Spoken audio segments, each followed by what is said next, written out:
Do it. Hello. Oh, the cams are borked. Why are the cams borked? Why are the cams? Oh. All right, let's try this again. I look like I'm like incredulous. Define incredulous. It was like this. Well, with that, hello everyone, and welcome to Fable Table, an actual play live stream focused on critical world building, collaborative storytelling, and finding the fun in games. Joining me today is for the final time for Song of the Ravenlands, the cast and crew. Hello everyone, and welcome. How are you? Why, hello. I'm great. How are you doing, Apollo_Nick? Yeah, how are you? Yeah, I'm what's good. up, Nick? It's been a really hot day, but I had a great day with the puppies. Aurora's hanging out here. We went to the pupper park and threw the ball in the lake for like an hour. It was really fun. Hi, Temer. And then ran a bunch of errands, and I've just been cleaning up. And I've felt very productive today. It's nice. Yeah, Always nice when that happens. Always good to feel productive. very much so, yes. So today we're just gonna hang out and talk about Song of the Ravenlands. We have lots and lots of questions. If you're in the chat and you have questions, feel free to post them and tag me with them so I don't forget. Thank you, Millman, for the 3 subs. You're real. a gentleman and a scholar. Hey.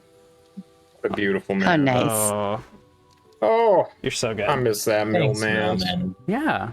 So, yeah, this is kind of freeform, and not everyone has to answer questions. Not everyone has to ask questions.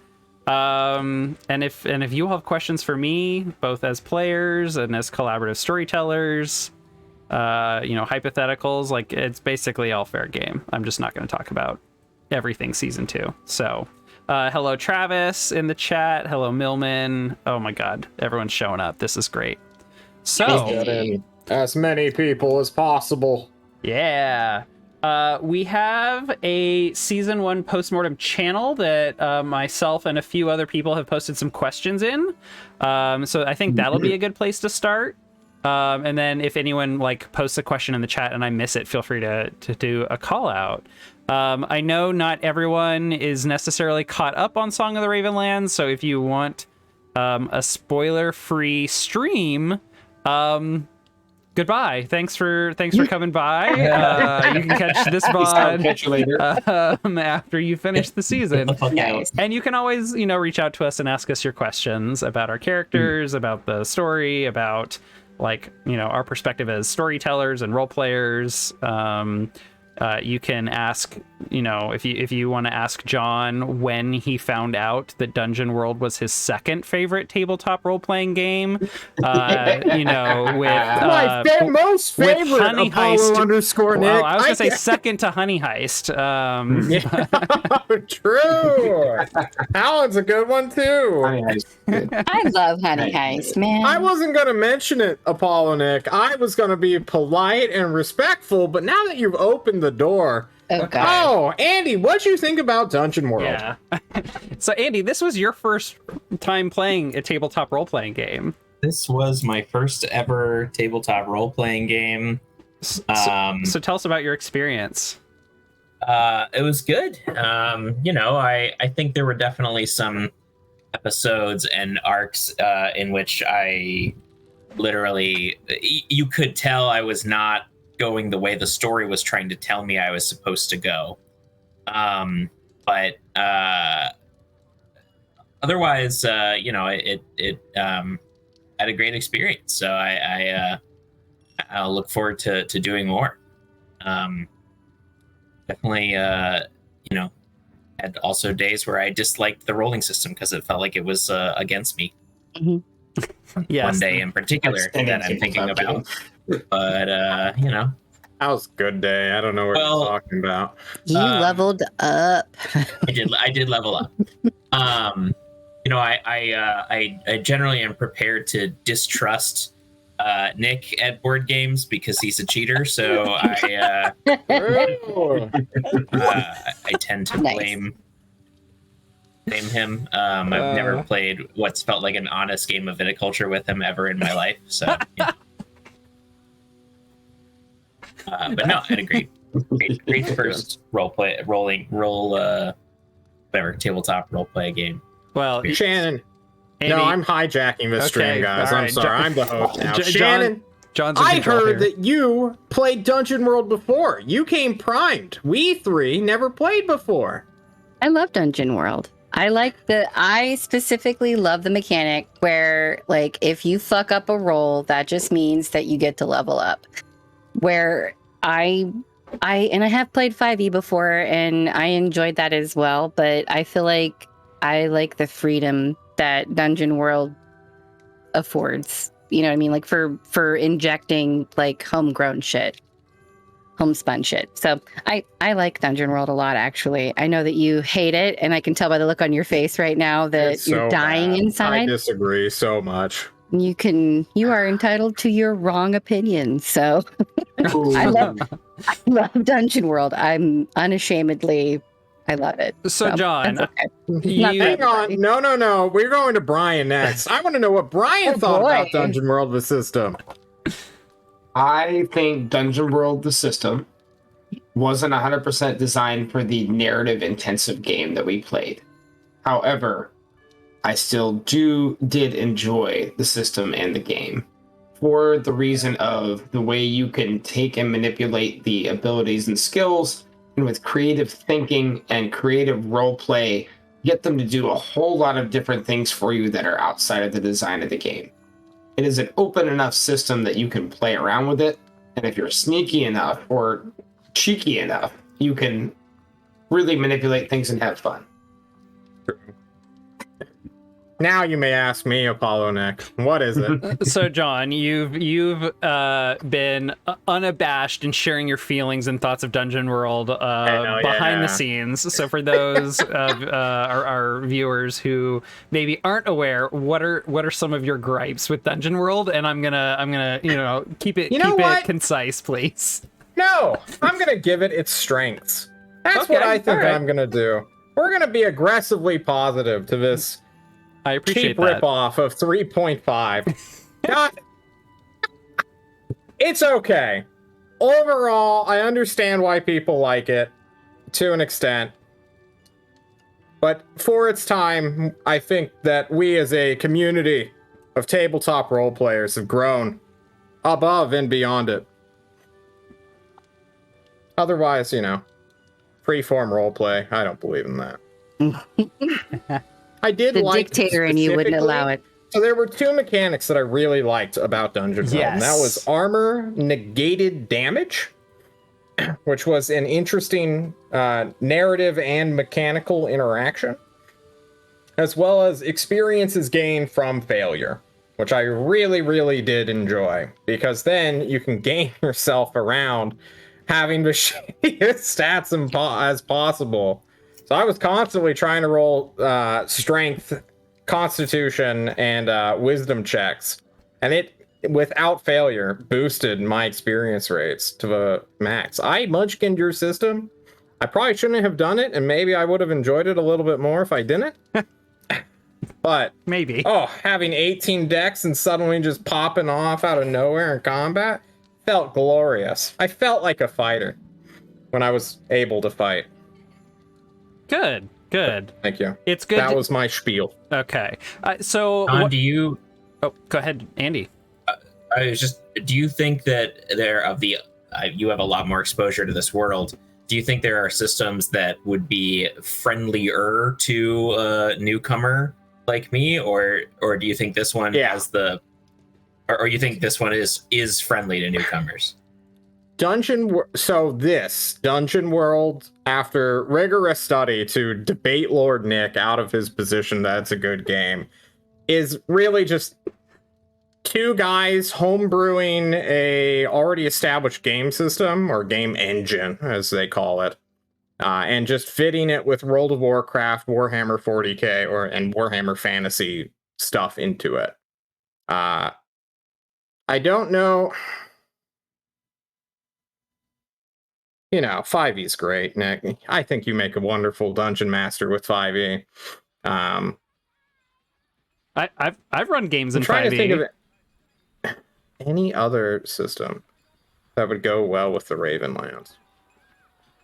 Well, ironically, I mean, there is a system called Forbidden Lands, which I ripped a ton of the lore from because I have played that system and adapted a lot of that lore before, but then I tweaked a lot of it for our game. What can I ask? Just like an example of something that's different, because again, I have no frame of reference between these things. So, like, what's just, you don't need to have to give a whole treatise, but just like what's like one thing that's like a major difference here? Because I don't know how these work. Dungeon World is great because of how simple it is. That was a question for Nick, sir. Oh, fuck you. Okay, Never so you asked me originally. I'm sorry. So John, go ahead. So I'll fuck off. So we know Dungeon World's core mechanic is roll 2d6, add modifiers, and you get your outcome. 10 plus, 7 to 9 is partial success, 6 minus is a failure. Dungeons and Dragons is roll a d20, add your modifiers, and there are target values or a target value you need to meet or beat to succeed or failure, and then the rules tell you what to do if you succeed or fail. Forbidden Lands is a system where you roll based on like how many points you have in a stat and a skill. You roll that many, and item bonuses and other bonuses. You roll a number of d6s, and you need to achieve a certain number of 6s, which are considered successes to achieve your outcome. And in that system, if you roll a 6, it explodes, meaning you count that 6 as a success and you re-roll the die and see if you get a further success. So like those are like some examples of like how some games have different core mechanics. Blades in the Dark, which I play on some Saturdays, and for season 2 we're gonna be playing Scum and Villainy. They have what's called the Forged in the Dark engine. And that is you roll a number of d6 based on your skill and other bonuses, and you use your highest die result for your outcome. A 6 being a success, multiple 6s being a crit, a 4 to 5 being your highest die is a partial success, and a 1 through 3 is a failure. So like all these games have like a core rolling mechanic for the most part. Some have like cards. And of course, lots of systems have lots of other rules around other stuff, but those are like core mechanics and the difference. Gotcha. Yeah. So I think that like how games define success, failure, and that middle ground is always really interesting and can be really set the tone for games, and how the camera or we frame what our characters are doing and what happens based on the outcome. And they can just have different kinds of fun. There's other systems like Exalted, I'm not going to get into it, but you basically just load yourself up with a shitload of d10s. You just roll a million d10s, and it's really fun to just roll a shitload of dice. So different systems are fun in different ways, I think.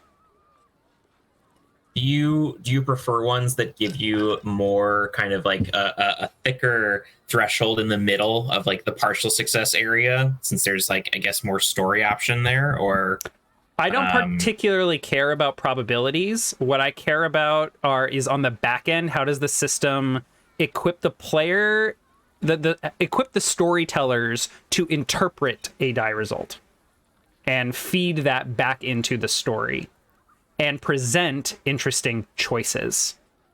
And what I like about Dungeon World and its moves is it prescribes you, hey, for many moves, here are your resources you get to spend in the scene, or make some choices about what this die result means within a structure. But within that structure, there's a lot of room to interpret and fit into your story. So like you all constantly choosing, oh, I'm going to forget this spell and ignore it, or -1s, and ignoring like I'm going to put myself in a spot. That's interesting. You know, that just shows what you all value as storytellers, and where like what kinds of stuff you want to, what kinds of situations you want to put your characters in, or what kinds of situations you want your characters to avoid. True. So, yeah. Yeah. Cool. Yeah. So I want to kind of capitalize on that question that John was kind of focusing on, because one of the questions I wrote down was, what were your favorite aspects of Dungeon World that you will carry forward with you as a storyteller or tabletop role-playing game player? So like John said, he really liked how they handled damage and armor, as well as what was the other one, John? Failure leads X- to XP. experience or reward. Yeah. So I'm curious about like mechanics or just in general like storytelling. What are you all taking away from this campaign? Like what did you learn from playing together?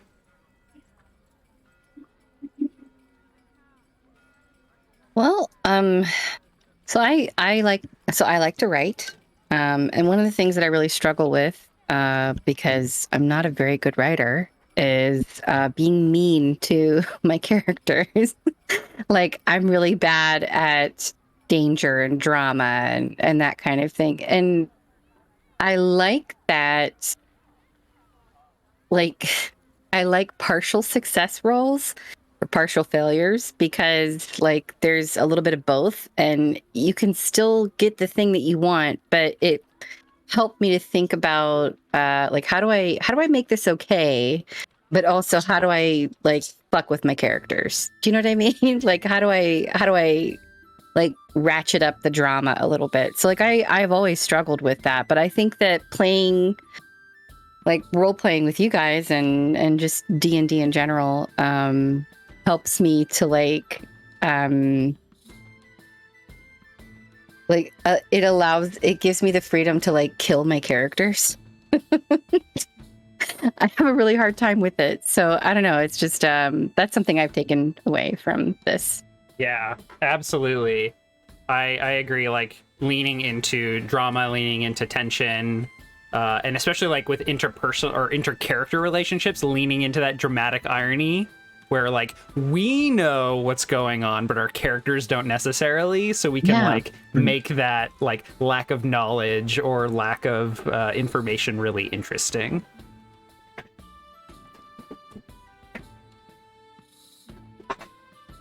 What do we take away from Dungeon World that we enjoy that we'll use in other role-playing games? Yeah, or not even necessarily from Dungeon World, but just like from the season. Like, what did we learn from each other as storytellers? Dungeon World. I enjoyed the open-endedness of all of the spells, because when I play tabletop role-playing games, I like finding creative ways to solve problems. Mm-hmm. The spells being open-ended and having like a few small descriptive words and then the rest of it is left up to you.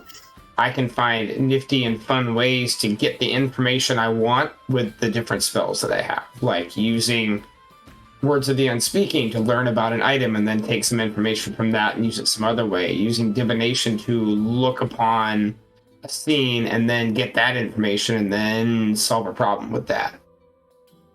Many other tabletop role-playing games have those aspects in it, but they also have a little bit more clearly defined mechanics, so you really have to get a good story angle to make them work sometimes, whereas Dungeon World, it makes it a little easier to take the story down your own path. Mm-hmm.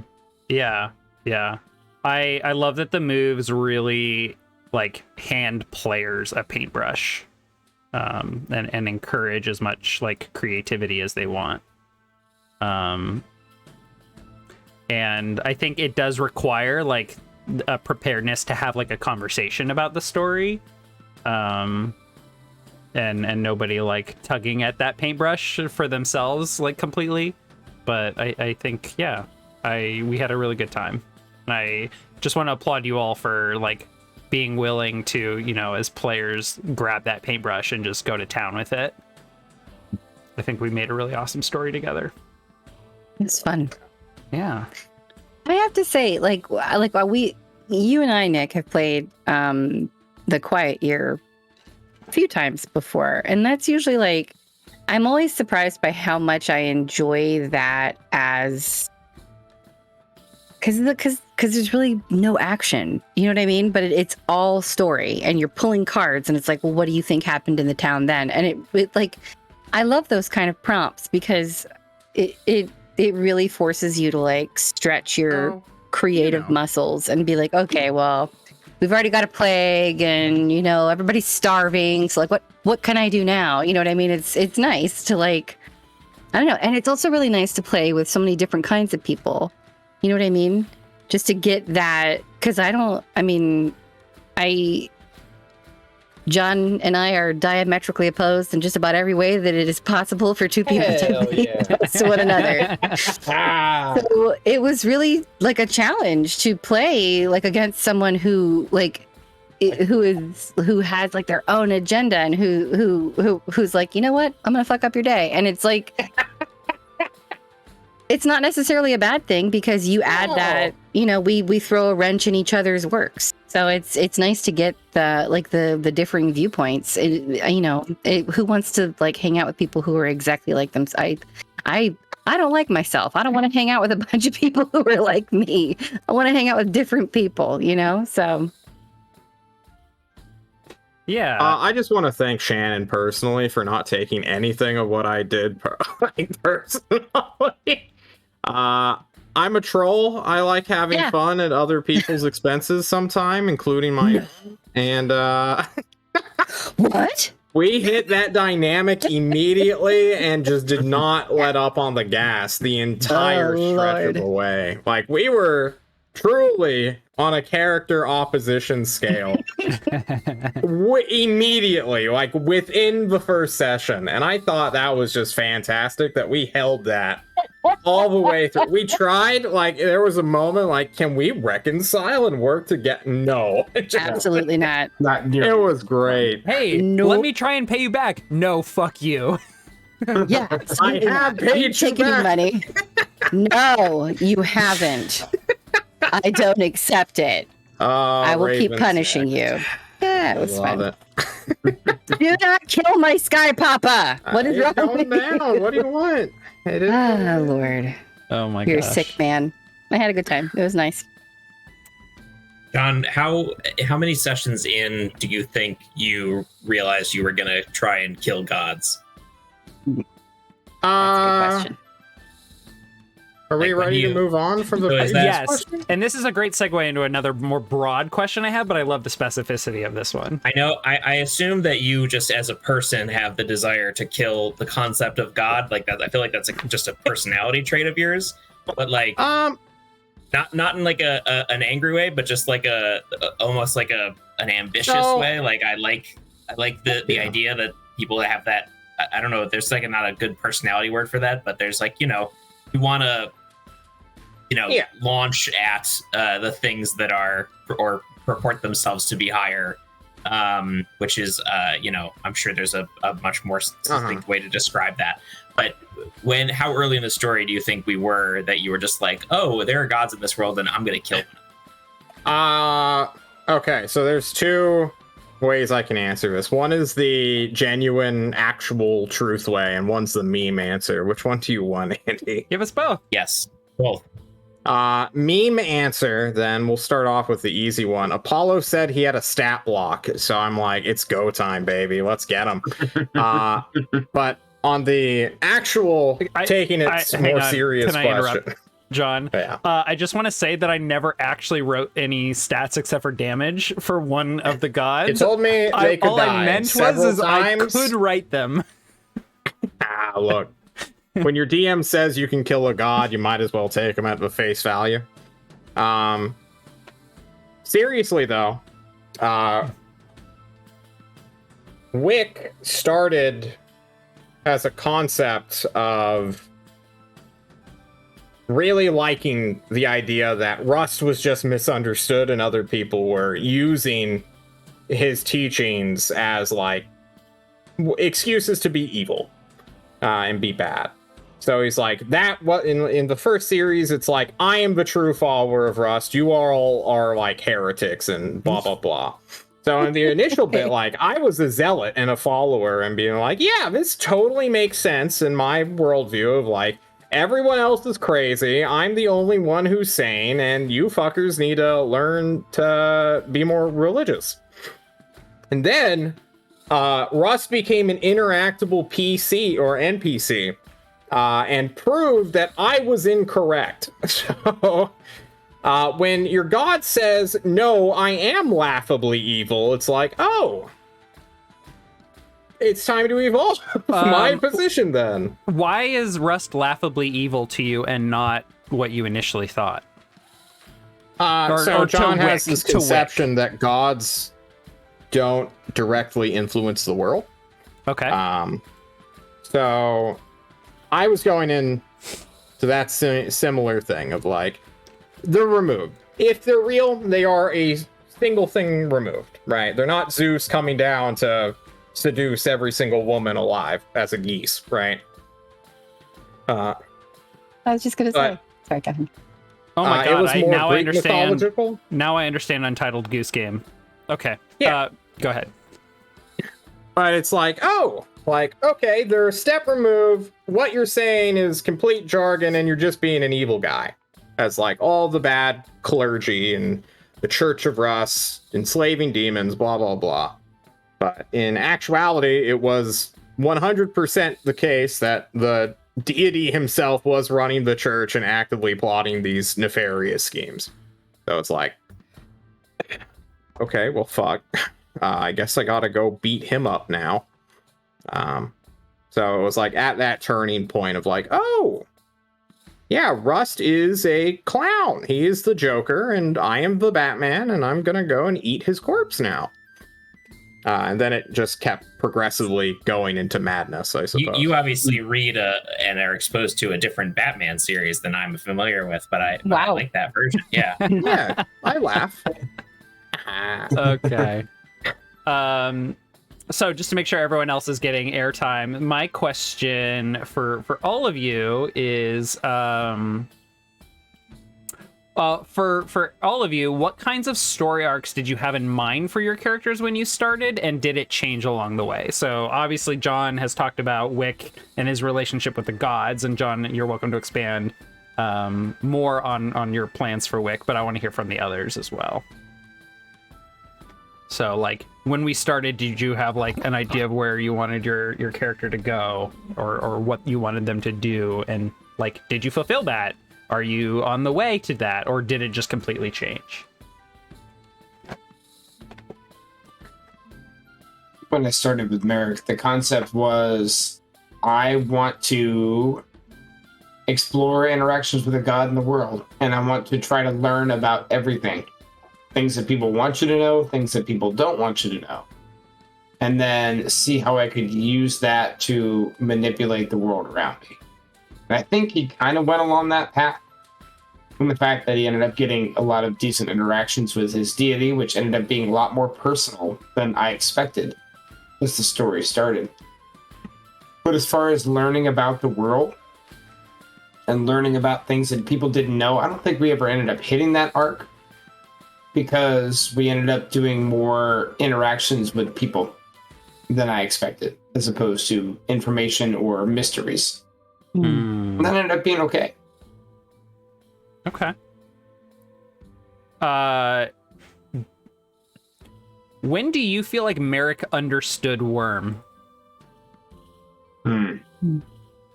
Merrick still doesn't understand Worm, Nick. I agree. Because Worm is all-knowing.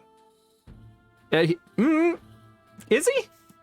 No. In Merrick's mind, yes. And that might help explain some of Merrick's interactions and actions. Okay. Merrick is a zealot through and through, even though he doesn't try to show that to everybody.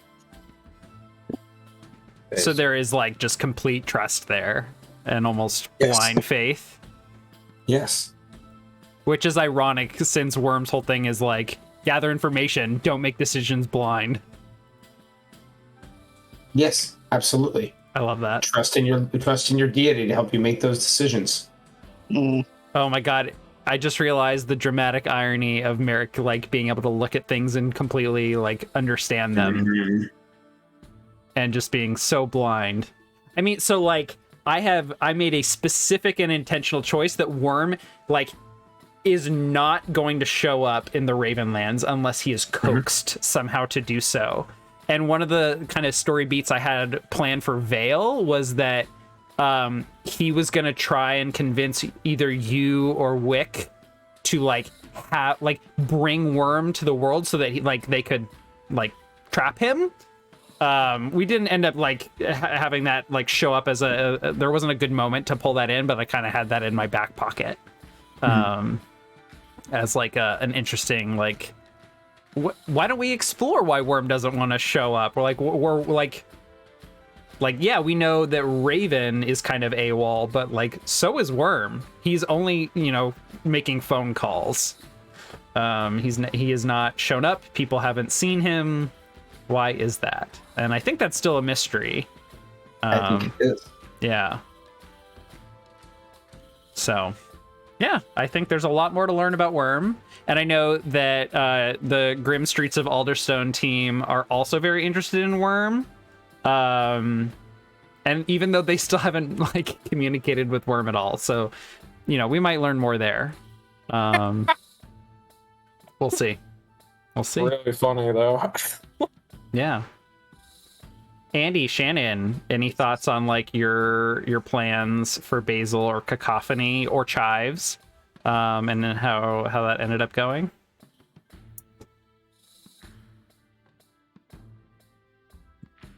I was on mute, but I'm not now. Sorry. Okay. Well, I think initially, Cacophony's whole thing was like she fucked up, inadvertently got her brother killed, and then she was just eaten alive by this guilt and this desire to right this one particular wrong. And she was really like laser beam focused in on that, and she didn't really have any other motivations aside from like, I'm going to get my brother's soul stone to Raven, and I don't really care about anybody else. I don't care about what's happening. I don't care about myself. I just need to get this one thing right to like right the cosmic scales, right? Because she felt like this one thing was just like weighing so heavily on her. Like she was so guilty.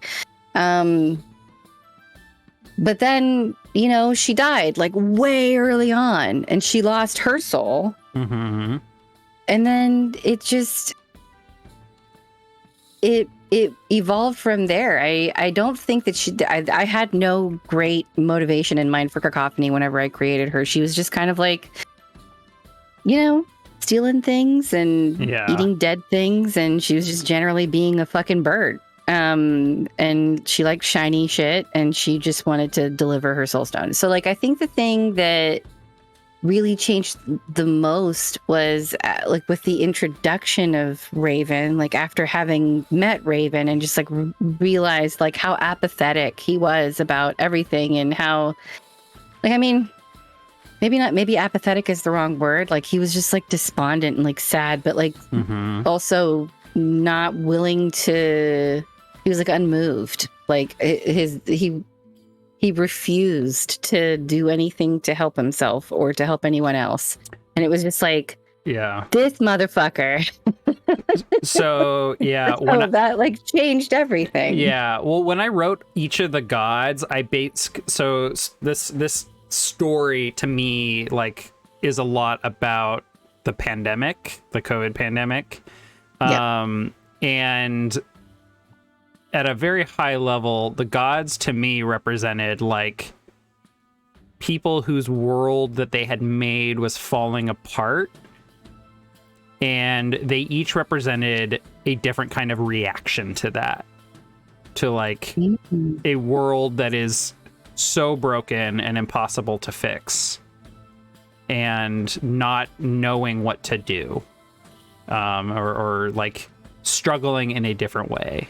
And for Raven, it was basically like depression and like inability to act. Oh my gosh. At least as a starting place, yeah. It's good to hear that though, because like it like now knowing that, here's me. I'm like, okay.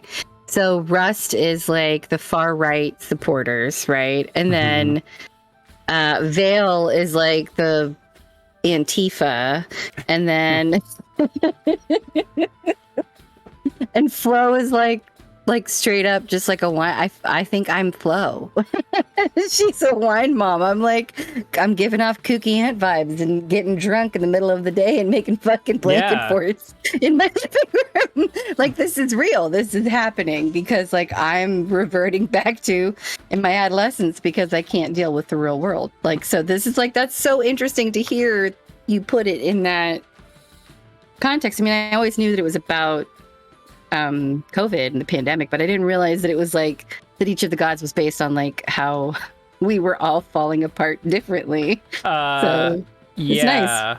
Yeah. So I have here of my very like no lore, just like here's their reaction to disaster. Rust is bear it and be strong. Worm is analysis paralysis. Flow is quietly quit. I didn't even get to horn or clear or huge. Man. Veil is let everyone know you were right. Who did I miss? Oh, and Raven, which is just like sick. Yeah. Okay. Sick bird. Yeah. So I know I haven't given Andy an opportunity to answer the question, but this might be an interesting moment to kind of like go on a tangent. Hearing this, does that kind of recontextualize the gods for you all? It definitely did for me. It sounded like John was expecting gods to be like ambivalent, all-powerful beings that didn't come down from the mountaintop. Yeah. And I have like heavily personified them as flawed people. So do you think that like assumption made it difficult to engage with them? A little. Okay. But, you know, everyone flavors their settings their own way, right? Mm-hmm. Okay. So, all right. just because it was my preferred thing and my expectation doesn't make yours, like, thing invalid or anything. Yeah. Maybe it would have helped if I had, like, spent more time, like, clarifying, like, the like, how I was going to characterize the gods for you all. So that you could, like, interact with them through that lens and not have any assumptions about them. It may have helped a bit, but until we got the chance to interact with them, you know, we would have held our own opinions in our minds until we got the interaction to happen anyway. Yeah. Okay. All right. So Andy, did you have any plans for Basil? Did you have an arc you were looking for, or what was your concept for Basil when you started? My concept was I need a character that can be kind of blank so that I can learn my first tabletop game without a lot of trouble. So my vision was Ron Swanson raised by goats. And that quickly faded away. But I think for a while, like it took me a while to figure out how I wanted his personality and character to sort of like exist in the world. Like it was easy for me to kind of rely on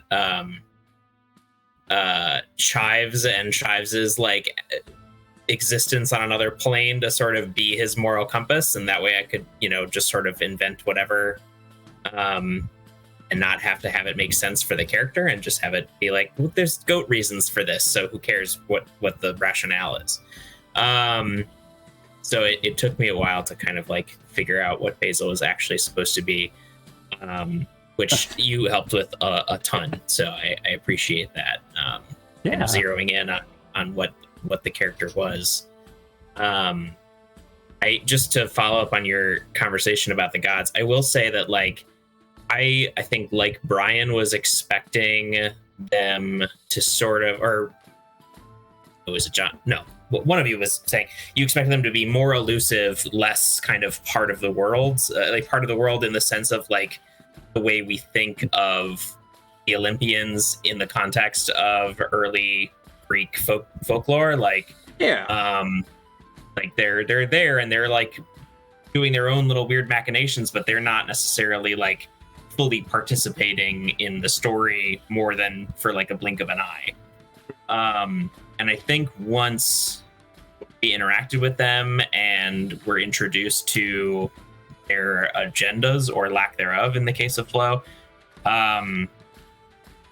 they became a lot more central to the story. So that was like a pivot point, at least from my perspective, that it pivoted from us adventuring in this world to us being pieces of a god disagreement. Yeah. Pieces on a god's board game kind of deal. So it did like change for me after we had our big god dinner party. What I was sort of expecting of the story. But my plans for Basil was just to exist in the world, and I did think there's nothing in the Song of the Ravenlands, Forbidden Dungeons, whatever, rules or literature to explain this. But I had that Ron Swanson from the Wilderness vision, and like I wanted to like be in like survival mode and like crafting shit in the wilderness and like doing a lot more things in the wilds. That was like an early plan, so All right, well, Andy, John is running something called a West March campaign, which would Everybody's naked on a beach, man, fighting crabs. It's great. There are definitely it's like full survival. Yes, there are games very focused on survival. They can get kind of crunchy depending on what system you're using. Ironically, crunchy meaning like they're very rules heavy, and like you spend a lot of time nitpicking and going over the rules and like doing math on the rules. And so is ours like a tomato soup with like an occasional bit of like grilled cheese mixed in for like a little bit of crunch? Like how would you characterize our? Okay, got it. Yeah. I would say mostly smooth, a little bit of crunch. Yeah, probably our most rules heavy moment was that big war battle. We spent a lot of time rolling dice, but we also like spent a lot of time describing what we were doing, so I think it was very balanced. So West March would be a lot more like that battle segment. Well, it's West Marches are oftentimes very focused on exploration and survival, where it's like you have very little equipment. You need to like forage and craft and explore and understand your world and survive in it, and the environment is one of the biggest threats. For me, with like the like when you all were going on journeys and we did that like undertake a perilous journey, to me that was more of an opportunity to introduce different elements of the world, and do more world building and then give you all opportunities to interact with it. It was not focused on survival. So like I didn't honestly care that much about like how much food you all had. It was just more of an accounting thing that Dungeon World like encourages you all to do. But for the most part, I was just like, just take however much food you want from these places. They feed you. Don't like, let's not focus on that survival piece. And I appreciate that, because I think I had a better time more focused on the larger story elements than getting into the super detailed. Mm-hmm. I think I would have gotten too literally and figuratively too in the weeds. About survival. Dungeons and Dragons, depending on like your GM and their world, like really focuses on that like inventory management and making money and buying things for like the first few levels, and then you hit like level 5 or 6 and then you just don't have to worry about it anymore. Travis, you saucy man, quit milking me, bro. What's going on? What are you even talking about in chat? Did nobody else read that comment? No, what the fuck? It was like, it took me a minute, and then I went back and I went, wait, I did see that. Let's go on. There's a million ways to cook an egg or make a bread roll. I don't know. Or milk a John. you know. I was going to say earlier in the chat, Temer did also call you a capital M mad lad for your creative choices in game. So It's true. I agree with that assessment. John's very creative. I will say, Join me. Aaron, myself, and John had like one of the most amazing tabletop role playing sessions I've ever had on Tuesday. That was just awesome. I think there were like 10 dice rolls in total, if that. Yeah. I don't think we even necessarily needed all of them because we like, if given free reign, we would have made those choices probably anyway. Yeah.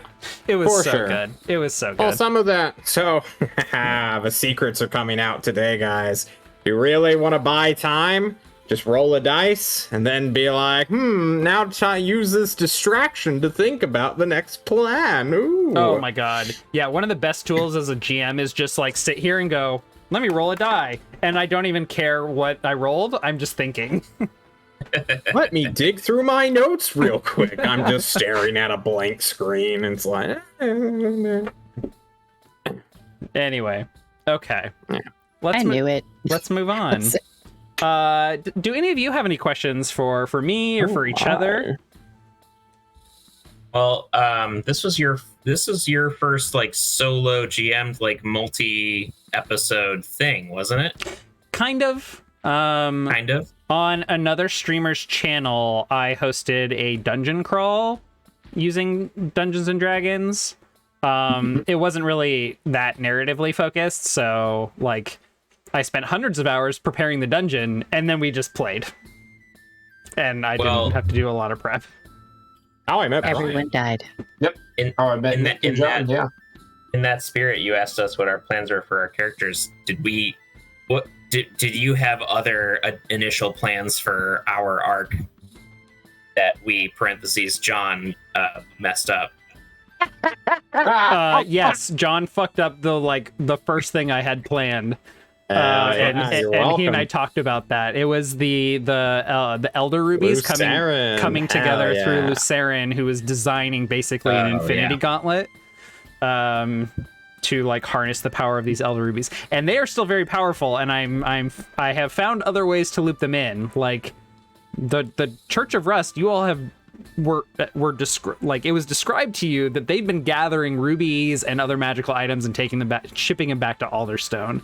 And in Grim Streets of Alderstone, I have articulated through some factions and other events going on that is happening. Like, I mean, more specifically, the city has run on coal for hundreds of years, and they're switching over to arcane power. Like, they are industrializing, using magic as an energy source. Like, Ooh.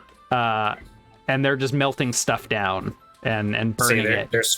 They're switching from burning coal to burning elf souls. Yeah, and other magical artifacts. Yes. Dope. Jeez. Like that is literally happening. So like it's fine. I loved that John fucked with my plan. And I don't know if he killed Luceren because I told him that it was my plan to do a thing with Luceren. No. Okay. Nah. It was purely like, oh shit, here's a massive character dilemma. Like, I was holding my head in my hand. Like, you can go check the VOD. I remember for, that. 5 minutes of like, oh my god, what am I gonna do? This is tugging me so many directions.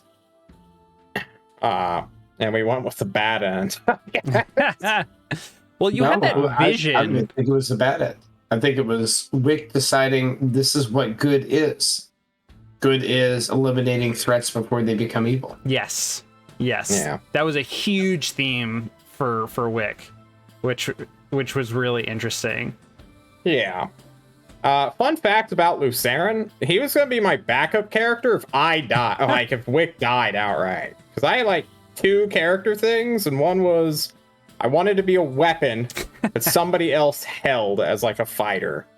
And that didn't go at all the way I planned. And then it's like, oh, now we're going to be like this weird ogre monster. And it's like, ogres aren't there. But then it's like, what if I just be Satan and Sauron in the same character? And Luceren came up. That's why I named Luceren that. Become an elf paladin and be unbeatable. but then, I murdered him.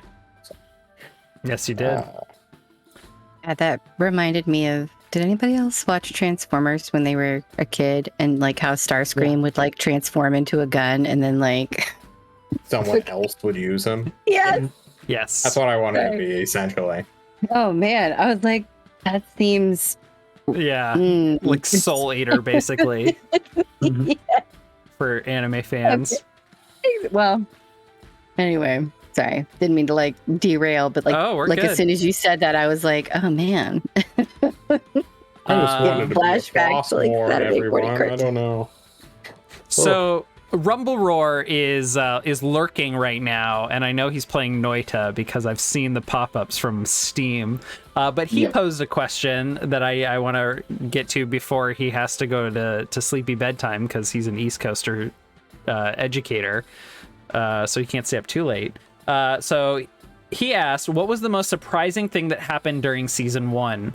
Action of another character, roll of a die, own personal character arc, etc. So what was most surprising? What was the most surprising thing that happened for each of you? Like, what do you as storytellers think was surprising? I mean, I think when I died immediately. We'd been playing for like 42 minutes, and I was like, well, nice knowing everybody. I'm out of here. So like that was I had no I had no fucking backup plan. I had no contingencies. I was like, I'm gonna live, and then I almost didn't. So. I had no idea what I was gonna do if you rolled like you die. I mean, what I love about the move is it doesn't necessarily mean you die right now. I don't know if you all remember the move. It says I did not. Let me pull it up. It says, for last breath on a failure, your fate is sealed, you're marked as death's own, and you'll cross the threshold soon. The GM will tell you when. So, like, I could have walked away from there and been like, no harm, no foul, and then been, like, eating toast and just fucking, like, keeled over. Nice. Yeah, I mean, it could have been, like... FOW. Yeah. The pun would have sealed the bark. God damn it. God damn it. Oh. Yeah, that was surprising for me. I had no contingency, and I was like, what the fuck am I going to do? And then as a result of that, it really changed the arc of, like, Cacophony's whole thing, like, overall. Yeah. So I remember messaging you because like you and I didn't really talk about backstory and like flesh stuff out until you all were like in Galler Hall for the second time, like solving a murder mystery, which was very late in the season. But it was fine. And you were like, I want to become Raven. And I was like, well, we've already like started working you towards soul related stuff because you don't have one anymore. And you've talked to Raven about your soul and your brother's soul, which was really interesting. That was like, so like long-term goals for Cacophony were like eventually like Sky Papa goes off and like he retires as birds do. You know, he goes and like flies south for the winter forever, and then Cacophony would ascend to the role of like the new Raven, and it was either that or like because she didn't have a soul, like upon her actual real death, I had like envisioned that she would explode into like a million crows and like just be dispersed throughout the Ravenlands. So like even though she didn't have like a body anymore, like she would still exist somehow. And I know that at least one of those crows would have stolen from Wick. Like that, like they would have just found him and like taken him for everything. Still make that ending possible. Yeah, if you want. That's still possible. I mean, season 2 or I guess season whenever we pick this back up, like we can revisit these characters and pick right back up. I think Cacophony may be on way to be taking over for Raven. I have no idea. Like. I just said, you can start playing Reaper. I don't care. I would love it if she did, because I imagine that like she would Big Lebowski it. You know what I mean? I think she would just like, I think she'd be like, hey man, it's time to die. So like, yeah. let's go. And she'd have a drink in her hand. I don't know. Like that's Just go I hope to the that's how it store, is. write a check for a gallon of milk. All right. Let's move on. Anyone else? Hot Dog movie is so Surprising moments. Most surprising moment of the season.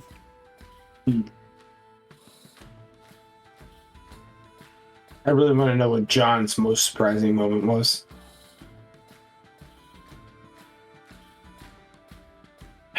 So I can totally put you on the spot so I can think. Here, let me roll a die.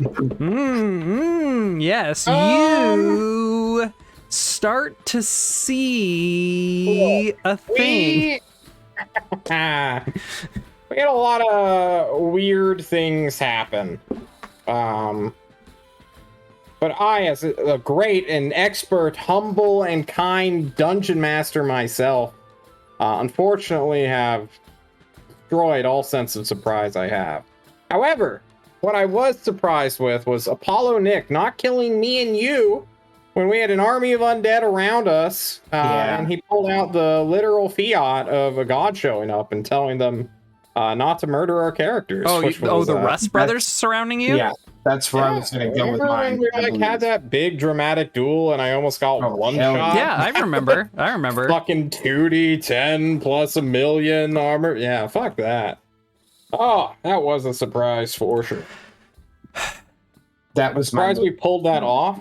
I was most surprised that the whole bait him and say, "You're a pussy, come fight me," as opposed to having your army walk all over us. That surprised me that it worked. Honestly, I just didn't feel like Merrick's character had come to a good stopping point. Like, there was still so much to do with Merrick, so I just didn't want to kill Merrick. Wow! Well, John, on the other hand, thanks for not killing me too by proxy, I guess. To my credit, John, there were multiple times in DMs and chats after sessions where you were like, yeah, I'm just gonna, like, Wick can die. He's done his thing now. He's good. So I'm like, okay, maybe John wants to play a new character. That's fine. He's fine with that. But I'm like thinking about Merrick. Deus Ex Apollina? Says Timmer. Yeah, exactly. Do you still need more time, Brian? I can answer. Brian, if you, okay, go ahead. Literally, my most surprising moment was that we did not die there, and that everything worked. Like we pulled the "come fight me if you dare," and then Merrick literally stood there among like 50 Rust brothers, and Nick's like, "What do you do?" I'm like, "I'm gonna stand there beside Wick and die," and he's like, "Okay, let's go." Yeah. And then I stuck to it without panicking, and it actually worked. And then we're sitting here in the middle. You ended up killing Bishop, and we were standing there back to back with like 50 Rust brothers around us, and we're like, all right, let's go. Defend dice coming out for me. You start attacking, I'll block some attacks, and then no. Yeah. Well, I wanted to present an interesting choice for Merrick because I knew Wick had committed, and I wanted to see where Merrick's head was at, especially given like Wick's not duplicity. That is definitely the wrong word, but I'm just like his concerning behavior that throughout the entire season, Merrick, you've been like, Wick, yeah. I mean, he's our best hope. I'll stand by any decision I made as Wick. I'm worried. You can come at me all day long. That's the thing. Wick was our best hope. Yeah. And that's the decision that made Merrick stand by. And I wanted to see, like, what is there going to be a breaking point for Merrick where, like, he can no longer tolerate Wick? And that never came. And that's interesting. And the breaking point for Merrick was at the end of the season. Mm-hmm. At the end of the season, as we were leading up to the last battle, is when he realized that Wick was our best hope for becoming together, but that Wick had become so powerful that nobody else could tell him what he was doing is wrong. No one else could bullshit. No way. No, that's what I'm thinking in my head as a character. Like, save it for season 3. You want. Save it for season 3. Merrick went over the moral event horizon before I did. True. The last thing I'll say about that that surprise moment where I let you all live is I also wanted to put Rust on screen and characterize him as like he is interested in strength, period. He doesn't like it's not to him, it's not about the people following him. It is about finding the strong. And in that moment, all of those Rust brothers were overcome with the desire for revenge. And Wick had proven himself, and I wanted their god to come down and be like, no, this is what we're about. If you're gonna follow me and use my name, this is what it's about. Which is why I find Wick or John finding Rust to be flawed interesting. Yeah. Andy, your most surprising moment of the season. Roll dice. I don't know if I had one specific story moment. Again, I think a better answer to that might come when I've done more of these games and have a better sense of what is and isn't supposed to be. I will say this. I'm going to give you a quick background. This is just me as a person. When I play games that give you moral choices, I struggle deeply with always making the good choice. The first time in Fallout 3 where I picked something up that wasn't technically mine and the little red thing appeared that goes, "You've lost karma," that hurt me. Yeah. I've played BioShock multiple times. I've never harvested a little sister. I always free them. So I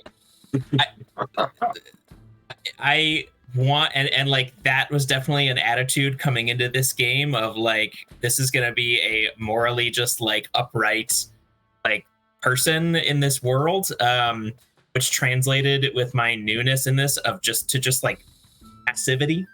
And just trying to roll with everything. So there was a lot of surprises of just there were choices that other characters made where in my mind I was like, wait, they can't do that, but there weren't. The consequences I would have expected for it didn't come, so it was just oh, okay, it's just a world. So, do you have an example? I bet if you look at the VOD of the first 5 episodes, just about every time John made a left field choice, I'm sure I made a face where I was I probably also made a lot of those faces at John's decision. Yeah, but I'm a character. What can I say? But John, you were instrumental in bringing me into the world of how much flexibility you have in it. So I deeply appreciate that. I just when we found the wedding in the woods, people were making choices where I was like, no, there's a simpler way to get through this that causes less chaos and less harm. But that wasn't the brand of decision that was being made. So it's just okay, this is happening. I'm part of this crew, so I'm gonna be part of it, even though this is not what I would have done. So, yeah, I don't think I had one surprise. I think there was just early on a lot of adjustment for me to what was allowed, permissible, and what was allowed and permissible that wouldn't change my character's experience in the world as much as I was afraid it would. Yeah. The way that having negative karma in a Fallout game can. Yeah. So there's a lot to unpack there. So when you're playing games, do you like having that feedback of okay, so you're going to make a choice. Here is the mechanical, this is going to have an impact. Yes, I want the game to tell me I'm a good person at every possible turn.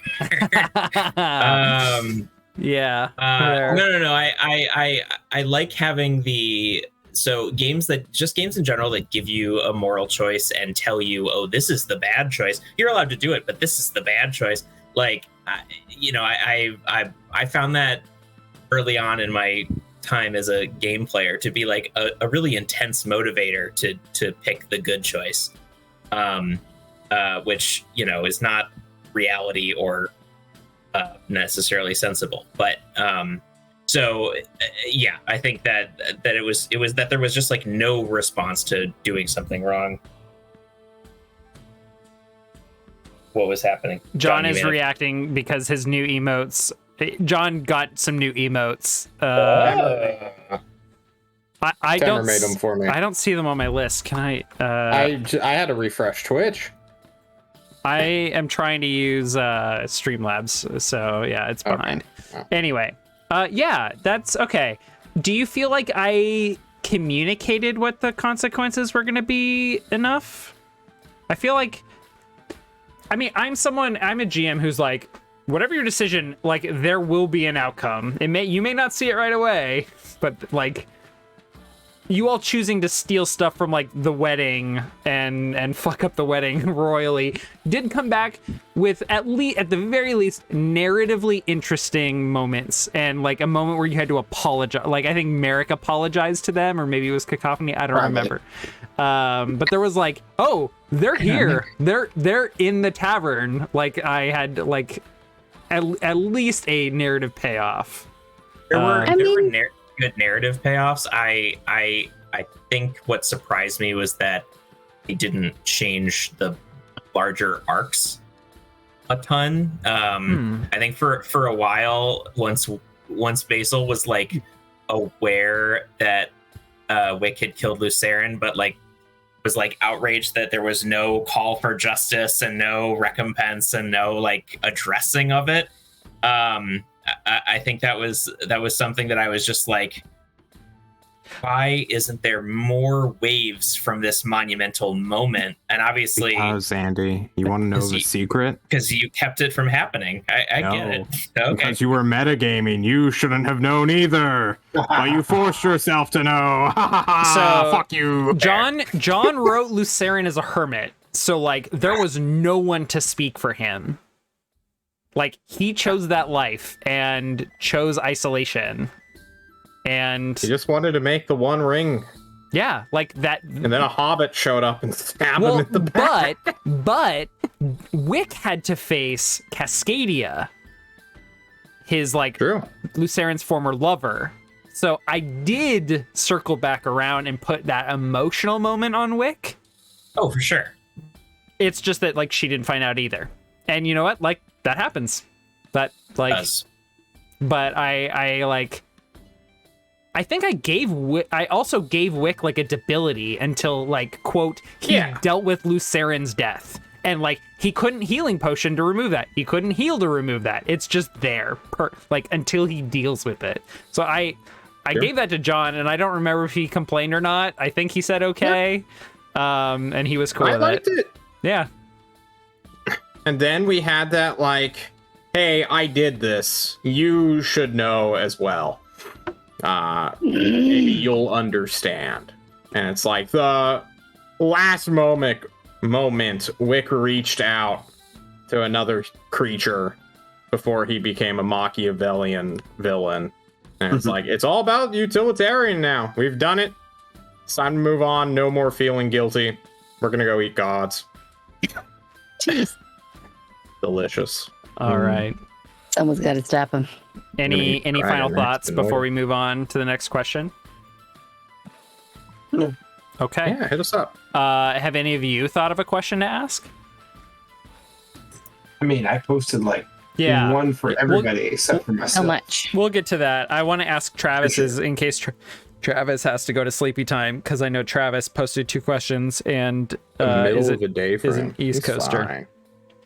So oh no, that's milk. Good night, Rumble Roar. Have a good one. So Travis Night, asks, are there? So let's. I'm not going to out any of you. Let's assume you all watch Grim Streets of Alderstone. Are there any events from throughout the season that you would be interested in seeing the impact on Alderstone during the Grim Streets of Alderstone campaign?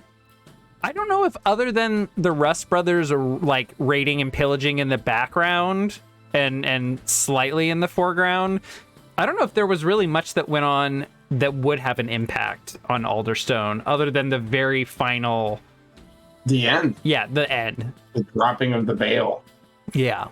Well, here's the thing. Worm's grand plan, Nick. That's what I want to see. Yeah, so... what is Worm's grand plan? How does he enact it? Yes, so Alderstone is the capital city of the Church of Rust and the humans that worship Rust. And Grim Streets of Alderstone, they're still back in like... Yeah, it's like a prequel. Kind of. I mean, they technically started at the same time as you all. Like, the Blood Mist has ended. It's been a month. Where are we at? But they're still, like, I think they're midsummer at this point. I might do another time jump, but I want to conclude that campaign with a, like, what is happening in Alderstone, where Worm is trying to thwart the plans of the Rust Prince, who is trying to get the veil in his, or the ether under his control once the veil drops.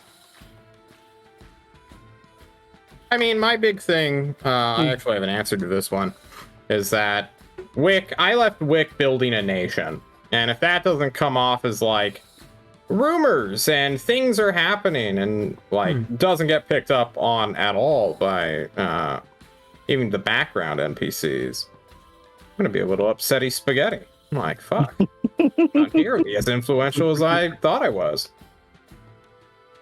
I'm gonna write Join that me, down. Travis, in my army of evil. I'm gonna write that down. That was a surprising moment not for my character, but like the moment that Wick married Hattie. I was like, what? Alderstone, baby. That's what we're talking about right now. I know. That was just a surprising. I was just thinking. We'll get to political marriages soon. I don't think Coffee Traveler, aka Eric, is in the chat, but he is literally playing a demon possessing a person. I definitely want to drop, like, some knowledge that a demon nation is forming, like, or starting to form, like, a month before the events of our finale, and like put that on him to see what he does. So there may be some interaction between you and Eric's character, John. And Millman. Millman's a collaborator at this point. Yeah. Millman also interacted to give you those demon brands. Hell yeah. In the back of my mind, I'm like, oh my god, how can I get Merrick, the Inquisitor of Worm, to show up and school all of these Grim Streets of Alderstone kids on the god that they're interested in but haven't contacted yet. Anyway. So any other moments that I guess I'll rephrase the question, like, that you'd like to, any moments from the campaign that you feel like you'd like to understand more about the impact on the world?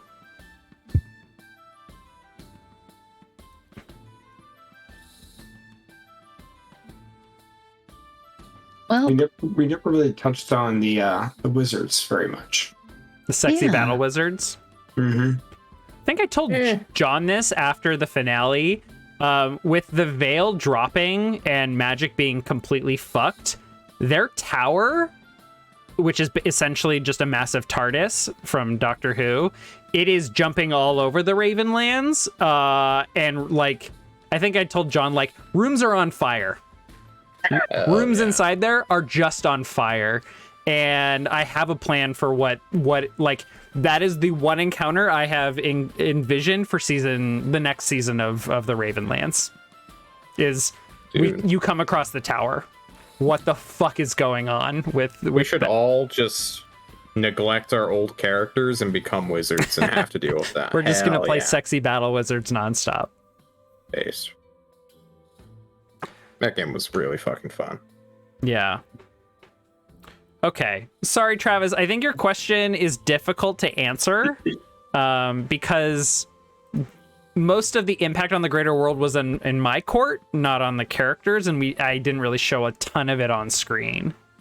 I will say to Travis that I mean, with, like, Wick building or founding a sort of, like, refugee nation for demons, and Basil building this, like, network into the world. Like, I don't know how far Alderstone is from the Ravenlands, but, like, would his network get there? Would like his, like, I feel like his desire to be diplomatic would include the Rust brothers and trying to, like, you know, find a way to bring them into the shared experience. Since they're industrializing, they, you know, could be an important asset in a in an interconnected nation.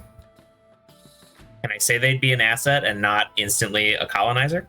We have quite literally been fighting them from session 1, my dude. Why would we make from session 0, John.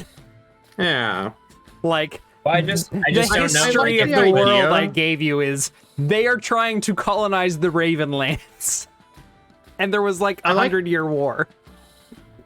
I guess. Yeah, never mind. I like the idea that Basil would go in anyway and just start spreading information about what's really going on, though. And like try to get like a populist uprising or, spreading the word through other hands about like, hey, you guys have been cut off for as long as we have. It's not going like they're telling you. Aren't you a little bit concerned that the undead are powering your economy, guys? They have been here the shortest amount of time of any kin, and they have the biggest fucking city, and they are industrialized, which no other civilization in the Ravenlands has achieved. There is a reason they have done this with undead, demon, and ghost labor forces. So, if I had been able to level up one more time, I would have gotten Unnatural Ally, which reveals that your animal companion is not an animal, but a monster. We already knew this, though. We did. Well, we had been hinting at it for a while, but Hinting. John had been like overtly shouting. Yeah, that's what I mean by hinting. So, John, that's what you consider hinting, right? Is shouting? Yeah, essentially. Like, hey, God, what the hell? Just like a million miles away. Like, he's the bad guy. So his name's Voldemort. I wonder if Alderstone decision makers would become aware somehow of this newly emerged demigod goat demon and the influence that he had. Oh, Chives has been secretly pulling the strings all along. Yeah. Before the gods, there was Chives. Lucarin didn't originate his own idea. Chives was the one who Chives, gave him Like whispered in his ear. He's just a normal elf, and then suddenly this goat demon shows up. I will show you all the dark machinations of the multiverse. Build me a crown to control the elves. Yes, Maester. I would watch that show. You know, that's the show we thought we were going to get from Amazon. Does not look like that anymore, but, you know. What? We'll still see. Rings of Power, which has someone casted Didn't you as pull the plug? No, they're doing it, but there's someone on the IMDb page. There is a character of Celebrimbor, but just from the trailer, it does not look like that's really a story that they're going to All I saw of kind of tricking this elven craftsman into doing this stuff, but like maybe they will. I don't know. I saw the meme where it's like Eminem and like side by side comparison with Sauron's actor, and then it's just like Rap God is below, but they changed parts of it to be Lord of the Rings named. Sauron. That's all Sauron's my a character, interaction. not just an eye. Interesting. Yeah. By the way, Lol Karan asked a great question in the chat, which is Song of the Ravenlands gets turned into a mini series on Amazon. Who cast your character? Okay, hold on, Corin. Ooh. I've been quoted saying in the HBO special that is this show many times. We're on a HBO budget, not just an Amazon budget. I don't know how they compare, but yeah, I don't. That gives me nothing. I'm gonna open that up. A-list actor or any actor in not just Amazon shows. Ava Green. Who? Ava Green. Ava Green. Okay, let me. I don't know if I like. Not Peaky Blinders. Penny Dreadful. Absolutely. Yeah. He's just. I fucking love her.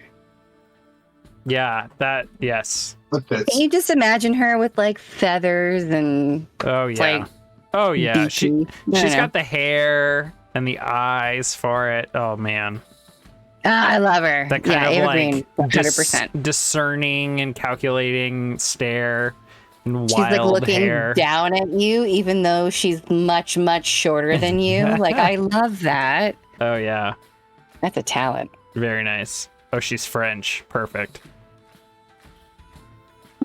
How about the rest of you? If you had to face cast your character, who would it be? Man, I got a face cast for Basil. I've always seen Basil as like Alan Tudyk. Oh, man. I'll happily take on Alan Tudyk. Even though he's literally been quoted as saying he's Ron Swanson, aka Nick Offerman. Sure. Yeah, that's There's good. that little laughable humor and a little bit, just a small little bit of psychosis on top of the laughable humor. Just makes me think of Alan Tudyk.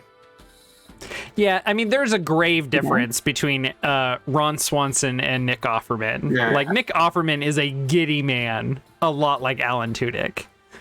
Ron Swanson is very curmudgeon-y, very, very Scrooge-like, which definitely is not Basil. Oh, I can see it. Okay, yeah, I'm putting words in Andy's mouth. Early season. Roll dice and come back to me. Okay, we'll see. John, All right. who would you face cast Wick as? You've described Easily him as Danny DeVito or Bruce Campbell. Not just face, but body too. Bruce Campbell. Hmm? Yeah, if Bruce Campbell got You're cursed and turned looking up into who Danny Bruce DeVito, Campbell is, Mortem. and I've lost all faith in you, Nick. Wait, what? Chin to kill. If you're up to look up who Bruce Campbell is, Bubba Hotep. I'm sad. Have you never? Army of Darkness. Well, all right, Brian. I guess you're not coming back for season 2 then. See you later. Bye. Oh wow, You have big no Campbell. faith in- Sorry. Bruce Campbell and Nathan Fillion are my two We'll favorites. start our own Fable Oh, table man. with Bruce Campbell. Really? Like a young Bruce Campbell, John? No, I thought Wick was a young dude. he is.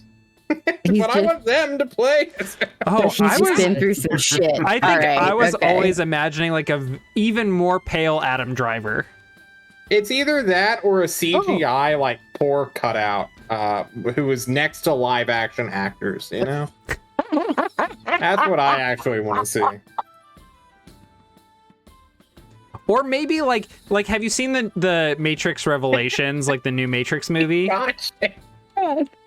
Yeah, if we could. No, I haven't actually. Okay. But if we do like I did Matrix watch it. Reloaded, I want to be like CGI Neo. You know? Right. Except like Next to real so Neo. in Matrix Revelations, Neo is back in the Matrix, but like everyone else sees him as like this balding dude.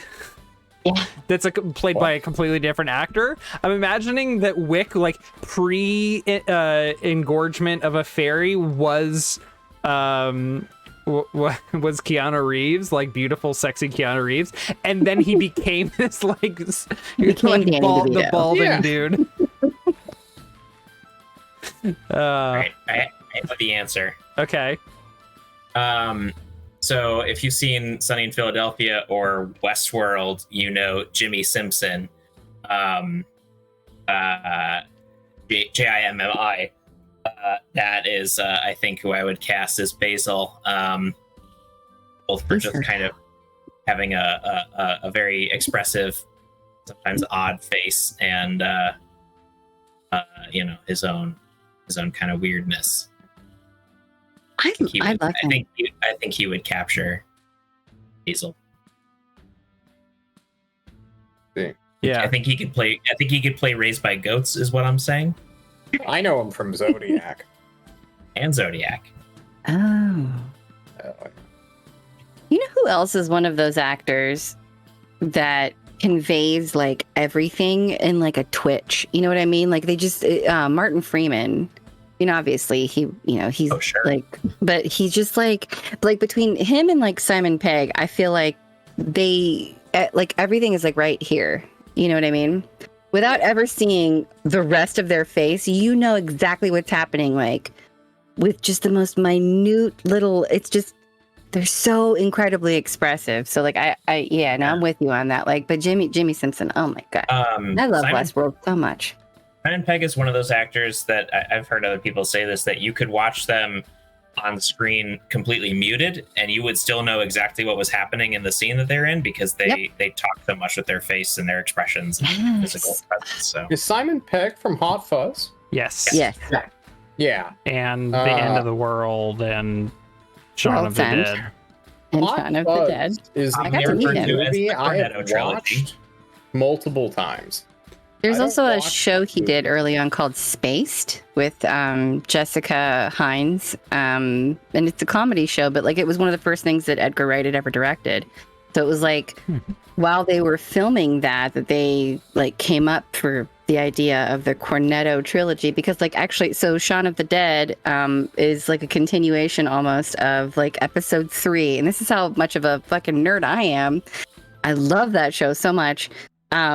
Episode 3 is like he's not sleeping at all, and like he's seeing everything. Like he's been playing like a lot of like zombie video games, so he sees everyone as like zombies, and he's like psychotic. So that was kind of like, there's a lot of imagery in that episode that you see in Shaun of the Dead, which is like, if you haven't watched Spaced, if you're not a 20-something, you might not be enjoyable for you, but it was at the time for me when I saw it. So it's like very dear to me.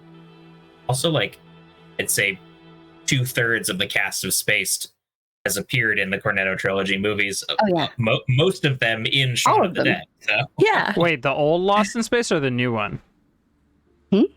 Oh, No, Space. no. It's not Lost in Space. It's Lost just in Space. Space. Sorry. Okay.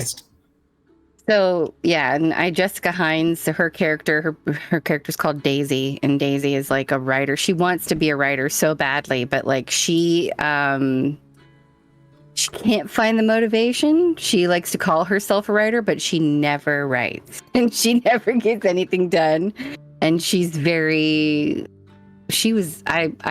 resonated with her character like a lot. So I love that fucking show. Okay. We're going to take a quick break, and then when we come back, we will answer Travis's other question and many more. We'll see you on the other side of our break. Be right back.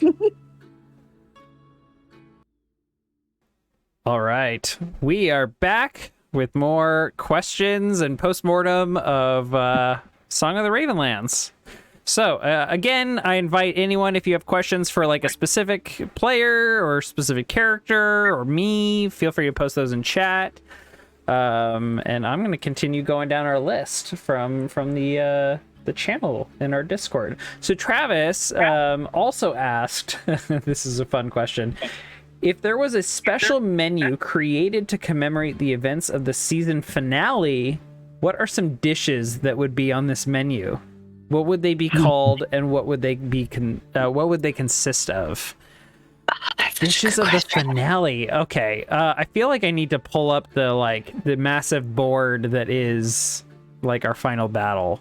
But we, not just the battle, but also like all of the events of the finale, both before and after the battle. Veil, I suppose. God, definitely. Blood, delicious. Nectar, Jesus. Wow, that was Okay. very concise. Well, so we have 8 or something. I would definitely cook some veal parmesan. nice. Veal, if you will. Perfect. Some sort of Baby cow. veal dish. Delicious. This is gonna sound gross, but I don't care. So like all I can think about is like how we had like these armies of the undead and everything, and like I keep thinking like zombie brains. So like what I would make is like, do you guys know what ambrosia is? Like ambrosia salad with Ambrosia where it's, salad. like, Oh, gross. yeah, exactly. Tell me that like, to me that's like that would be It's like the zombie brain. Jello in mayonnaise. Yeah, it's mayonnaise, sour cream, whipped cream, marshmallows, like the mini marshmallows, pineapple, and like orange chunks, and like maraschino cherries. It's so gross, but also like I've definitely eaten many bowls of it at many picnics. So like zombie Oh. brains would be, I would put it like in a watermelon that was shaped like a zombie's face, and then I would pile it high in there and put like a little line down the middle. It would be the zombie brains. That's what I would make. There's got to That's a be good something question. with stone singing. Mm. There's got to be something Rocks? there. Not rocks, but like, you know, like you can make That's raw. like biscuits and scones that are, you know, rock cakes that are very like craggly and stone like. Historically, you know, pomegranates get used as very symbolic fruits at different times in period because they can be hearts, or, you know, they can symbolize a lot of different things. So I figured some sort of pomegranate thing. Maybe you'd have pomegranates in your ambrosia, and then, you know, it would be full on zombie brain matter. Or the pomegranates could symbolize the blood rubies. There you go. oh shit. Oh, I definitely need to bring back here, let me move this off of the GM layer. We have Thistlefell and Gigagorthalax. Don't forget about them. Stone soup. Oh, you're so smart. Oh fuck yeah, stone soup. It's a bowl Love that of book. water with a rock in it. You've never read Stone Soup, have you? It was a joke. Come on. Soup guys. from a stone, fancy that. But But how about the mossy rock? yeah. I feel like there's... Oh, sorry, Andy, go ahead.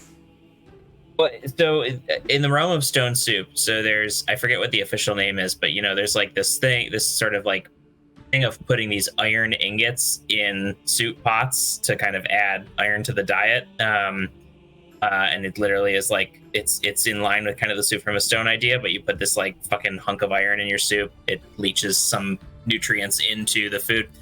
I feel like if Ravenlands as a sort of unified or at least shared experience is trying to recover from this violence, you know, they'd be emphasizing nutrition in their next generation, and having iron, you know, supplementing your food could probably play very nicely into the defeat of the rust sort of portrayal of the landscape. So I'm sure there's you know, rust soup or something like that to sort of commemorate the defeat. I like it. My dish would definitely be the berry big pies. No further explanation needed. Perfect. Okay. Gosh, this is so good. And I want to, now I just want to oh my God, why hasn't anybody, the bread, sourdough, we would have to have the bread maker, with the magic oven. Yes. What's his name? I've got it right. Melkor. Melkor. I would definitely make little Good like old Melkor. little yeasty boys is what I would make. They would be like little sourdough men, and some of them would have knives for hands. It would be great. Sleep till Alderstone. Oh my god. All All right, let's move on. Temer is typing in the chat for our postmortem question list. But Shadow, you have questions for us, so why don't you take the floor? Oh, sure. As I pull up my questions. Andy, what would Basil's aspirations be after the Battle of Whaler's Hold, knowing that he now is a prince? We talked about this a little last week. I think, you know, he'd be focused on his like new project of creating a little more communication between these different communities, and you know, engaging with the Belder people every time he was there. I personally, you know, just from how many failed roles I had, would really want to pursue his goal of unifying the Onkegs with, you know, the Belder clan. I think that would be his political aim in his princedom of establishing himself as like a reformer in the court who's like, no, we don't fight these animals, we work with them, we share the underground space with them, and learn from them, and they learn from us, and so I think that would be one of his big projects. I think he would also probably crusade for justice for Dank Do, you fucking murderer. But yeah, probably not unless he figures it out. I just forgot. I forgot about that. Oh my god! Every elf you like is dead, and me and Shannon killed him. Oh my god! All my favorite elves. I feel like rather than trying to do a CSI like let's prove that he murdered this person, I feel like Basil might just get so frustrated he just goes to the Red Rabbits and is just like, hey, this guy killed Dank Do and this guy killed Lucerne. Let's deal with those people and just start running full on League of Shadows. Well, here's the thing. It was a chaotic battle. He lured Dank Do into a dark room. I'm sure a demon with had 12 eyes on his back was like, oh, that's pretty sussy. But are you saying demons can't be trusted? No, I'm saying the demons likely saw Merrick. One of them could put him at the scene of the crime. Sounds like our first arc is going to be revisiting Sherlock Holmes Consulting Detective. Consulting War Crimes Tribunal. Right? Hell yeah. The worst. Yeah, Dank Do was assassinated with a blade of veil. Yeah. Why would Merrick have a blade of veil? And the worst part is, you want to know who you all would ask to talk to the soul or cast spells in the vicinity of the murder of Dank Do? It's Merrick. Can't Merrick not lie though? Couldn't we just directly ask him, "Did you kill Dank Do?" And he'd have to say. If I have those eyes up, then yeah, I'm not allowed to lie. But not anymore because I have the ability now. That was on the way to get it. I've got bad news for you. Magic is so fucked right now. Shit. I've got bad news for all of you. Magic is so fucked right now. Yeah, Oh, shit. Whatever. Right. We're all fighters next arc. Well, so like, have we? Okay, so since now Cacophony is like a Reaper, would she be like? Okay, so like he killed his Ruby. I'm trying to get to the. God damn it! Trying to get to the crux of this. So like, if Cacophony is now a Reaper and she can see souls, like, would she be able to see Dank Do's spirit, or is his spirit? I've got destroyed? bad news for you right now, Shannon. I've got two bad newses for you. One, one, a ruby's or an elf's ruby is their soul. Much like how your stone was your soul. Got Two, magic is fucked right now. So you say. All right. Yes. That is okay. Let me reiterate. Magic is fucked everywhere except Alderstone right now because Travis is in the chat saying bad news for Quint too, and the answer is maybe. We'll see. Oh boy. It's fine. Everybody's just going to be packing up their little hobo satchels and heading on down the road to Alderstone. Travis is calling me a rude Oprah right now. You get a bad news, and you get a bad news. All right. I'm taking that. I'm going to steal that. Keep going, Brian. Next question. This one's for John. Ooh. How far will Wick go in his pursuit to build a nation in the Ravenlands? So, yes. Yes. Look, Wick's on the warpath, and due to the poor situation of the world, he's going to reshape it because he's in a position to do that. Yeah. I don't need to elaborate. I like that because if we ever revisit Wick in season 2, we can characterize it then. I'm sorry, not season 2, a future season. Season 2 of Ravenlands. Yeah, we know what you meant. Thank you. Yep. Wick's awesome, guys, but I could do with a break from him. I think we all could. Moving on, next question, Brian. Unbelievable. Fight. Will Cacophony continue to reap souls for Raven, or will she seek to restore her own? which path is more enticing for your character? I think for Cacophony, the path of reaping souls is more enticing than trying to restore her own, because like I think okay, so like one of the notes that I made like very early on whenever I was like, because I died immediately.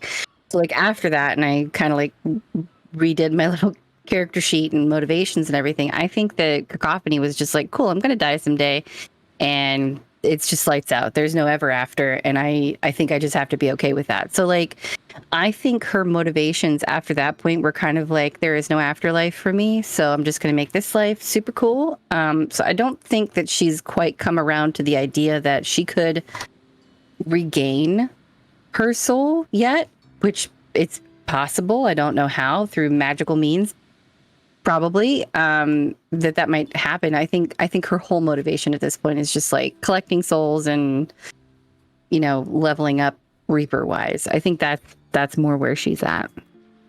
Shannon, do you remember Cacophony's alignment? Chaotic. She's just jumping into fucking leap into danger without a plan. I can tell you without even looking. So like, yeah. I think so. Like, okay, like so what you were saying before, like you and I were talking about it, like where I like the idea that at some point she becomes very powerful, and like the idea of dying isn't it. She doesn't need a soul because she can't die because she is Raven. So that was kind of like. John is laughing because gods can Fuck die. off. Yeah. Look, Do not kill my sky papa. if you don't, I will, and then you're next. What do you want? Oh, come at me, That's bro. Let's right. fight. I will. Let's fight, Wick. I'm It's so gonna be pumped. super easy. Oh my Barely an God. inconvenience. Will it? I love that. I love the reference, John. I also watch those videos, and I know Andy does too because I introduced Andy to those videos. Fair.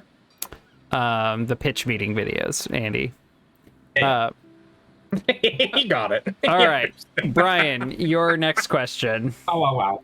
My last Wow, one. wow, wow. Will Cedric's gin become a Ravenland staple, or Oh, will it remain the small town distillery that nobody knows about?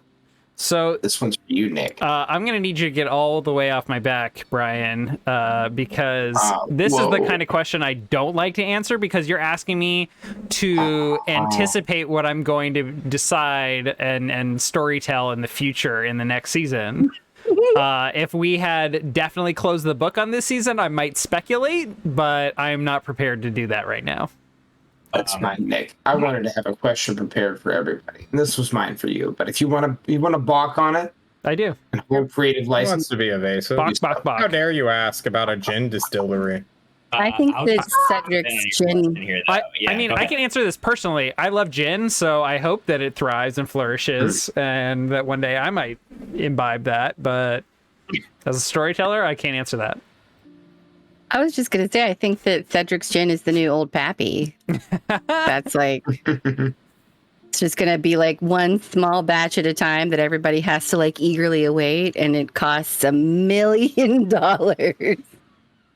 Jeez. Perfect. Andy, I you're mean- going to say something before you Oh, cut I you was off. just gonna say Basil has already used that gin as a lever for diplomacy. So like, I figure he would be using that to help build his network. And I mean, encouraging people who tried it to say like, well, explore your neighbors, villages, and share information. Let's make this a unified, connected state. Go get some gin at the Moss Family Kitchen. So, I think he would be straight up leveraging it as a tool for building a community. Nice. Yeah, I think that would be fantastic.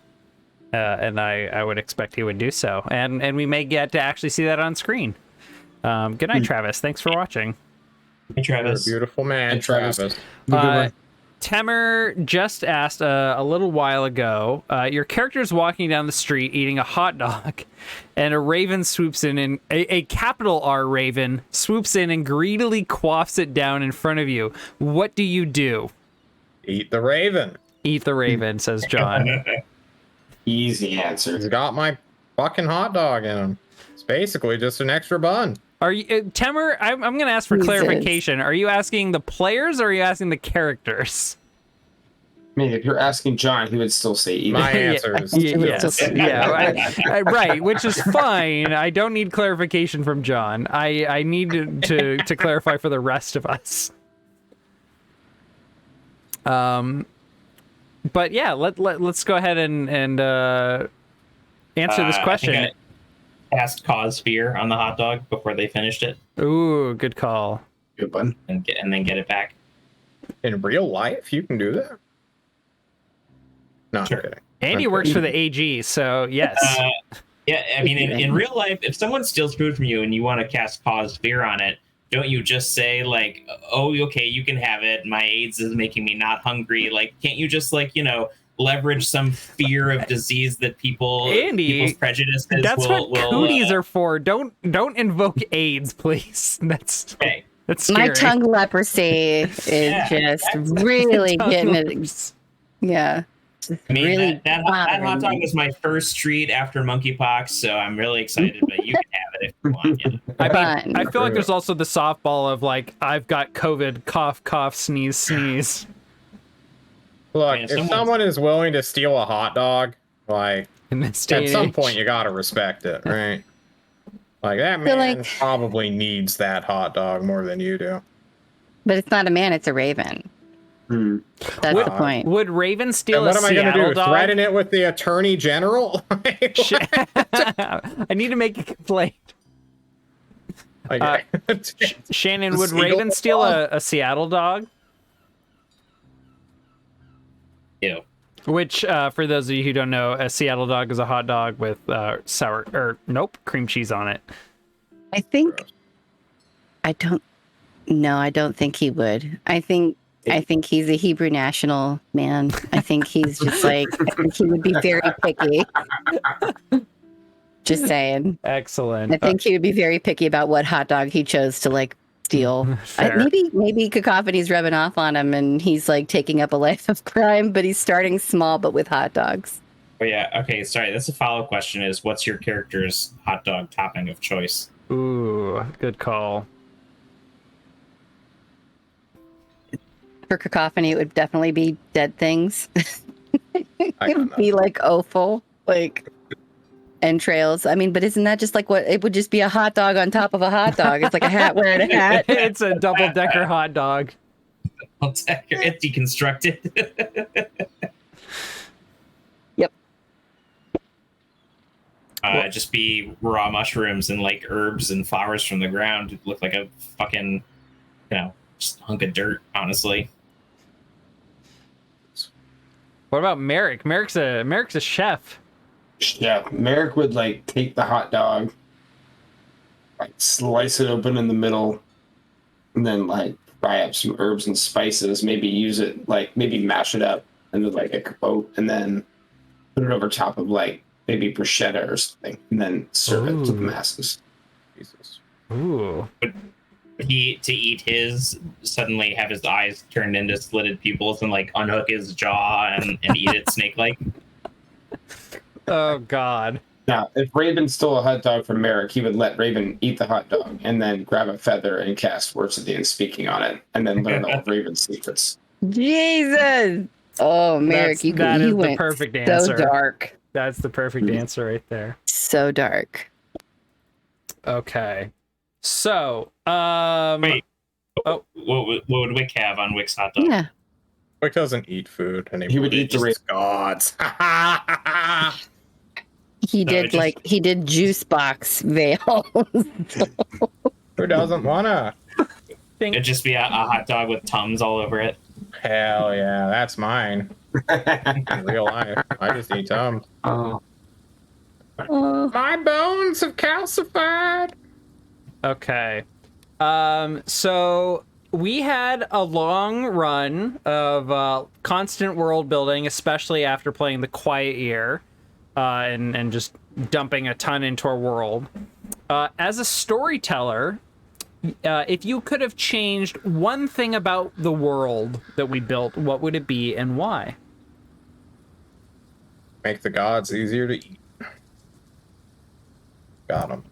All right, I'm done memeing. I'm sorry. I'll fuck off. It's all good. See you later, guys.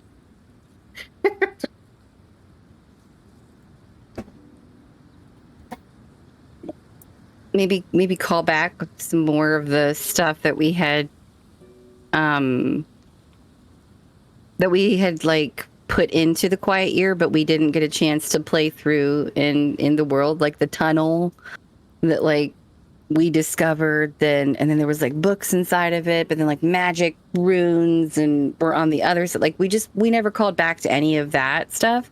I would have liked to have seen more of that, like I guess just play out. Yeah. There was we created a target rich environment in our Quiet Year. There was almost too much to start with. I had a list by the end of the Quiet Year. I had a list of like all the loose threads that I wanted to set up, and because like as a storyteller and GM, my goal, like my approach is to like spin lots and lots and lots of webs and see what threads get tugged on by the players and follow those. I think in Grim Streets of Alderstone, I did that as well with all of the factions. Like, there is not an interest in, like, half of the factions. And that's fine. I want it to feel like a very occupied world, like the city of Alderstone. And I hope I did the same for the Ravenlands in general. And not everything is interesting to you all as players or to the characters. So, like, if something doesn't get followed up on, no problem. Like, we had Francois the Abundant. Like, he still is occupying Wick, but Wick didn't seem like there was other priorities that Wick had. And that's fine. I kept going, like, Francois is like, hoo-hoo, what about me? Don't forget about me. Yeah. And I considered in the finale, like, having Vale try and be like, well, Wick won't be my champion, so what about this Francois guy? What can I offer him? Didn't have an opportunity to do that, but I had it in my back pocket. I had a lot of things in my back pocket for the finale. Didn't really use much of it at all, which is fine. But that's kind of what I like to do is you know, have lots of stuff going on, see what's interesting to the players, and just keep writing that stuff. I forget where I was going with this.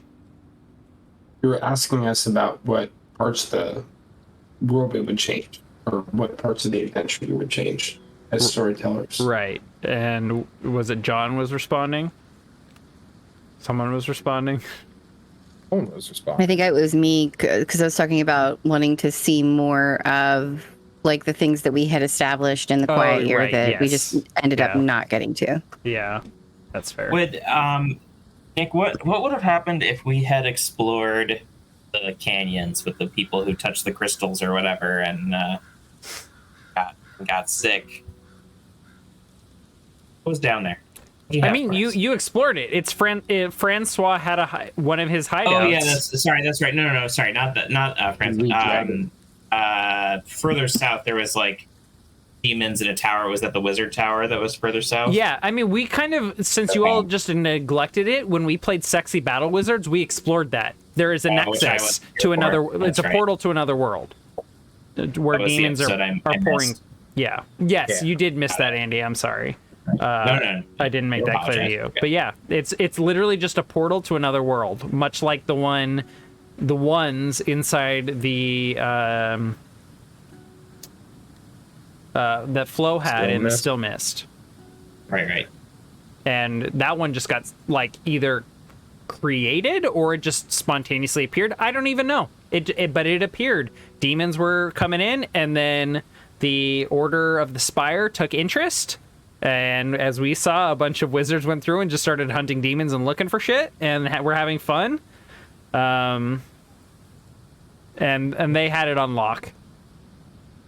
So once you all ignored it for a while, I just decided, okay, we're just going to play it through with Sexy Battle Wizards, and they have it under control. If you all want to go south, you'll meet them, and they could be an ally for this war. You all never went south to meet them.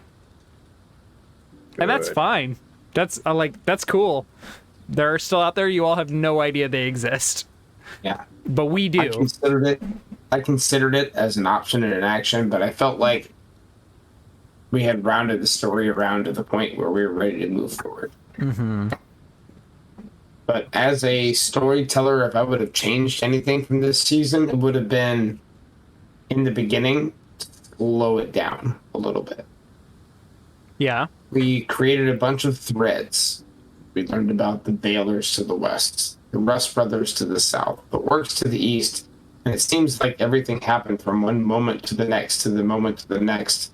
We didn't get to explore as much of those threads before we instantly moved on to the next one, and I would have liked to have slowed that down a little bit. Okay. That's fair. I think my pacing was keeping in mind that, like, I didn't want this to drag on too long, and I wanted to visit a lot of different stuff quickly. But that's good feedback to hear. And I think part of that is recognizing that this is a show, not just us playing as friends. So that might have fed into it a bit. But again, it's good feedback. Anything else anyone would have changed or set up differently in our world, or pieces that you don't think we explored enough? I was satisfied with the conclusion. Thank you, John. You're welcome. Okay. So I have a couple other questions. Oh, go ahead, Andy. No. It's okay. Go ahead, please.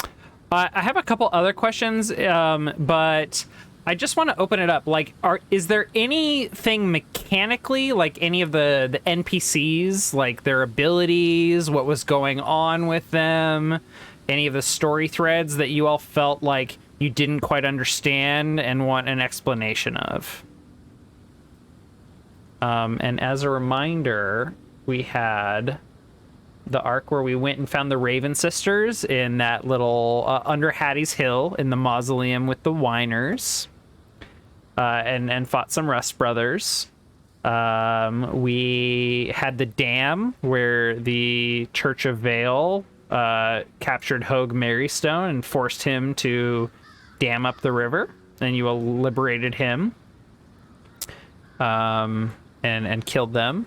And then there were children getting like dreams, encouraging them to leave, and you all went and got saved all the children and killed a bunch of Veilers.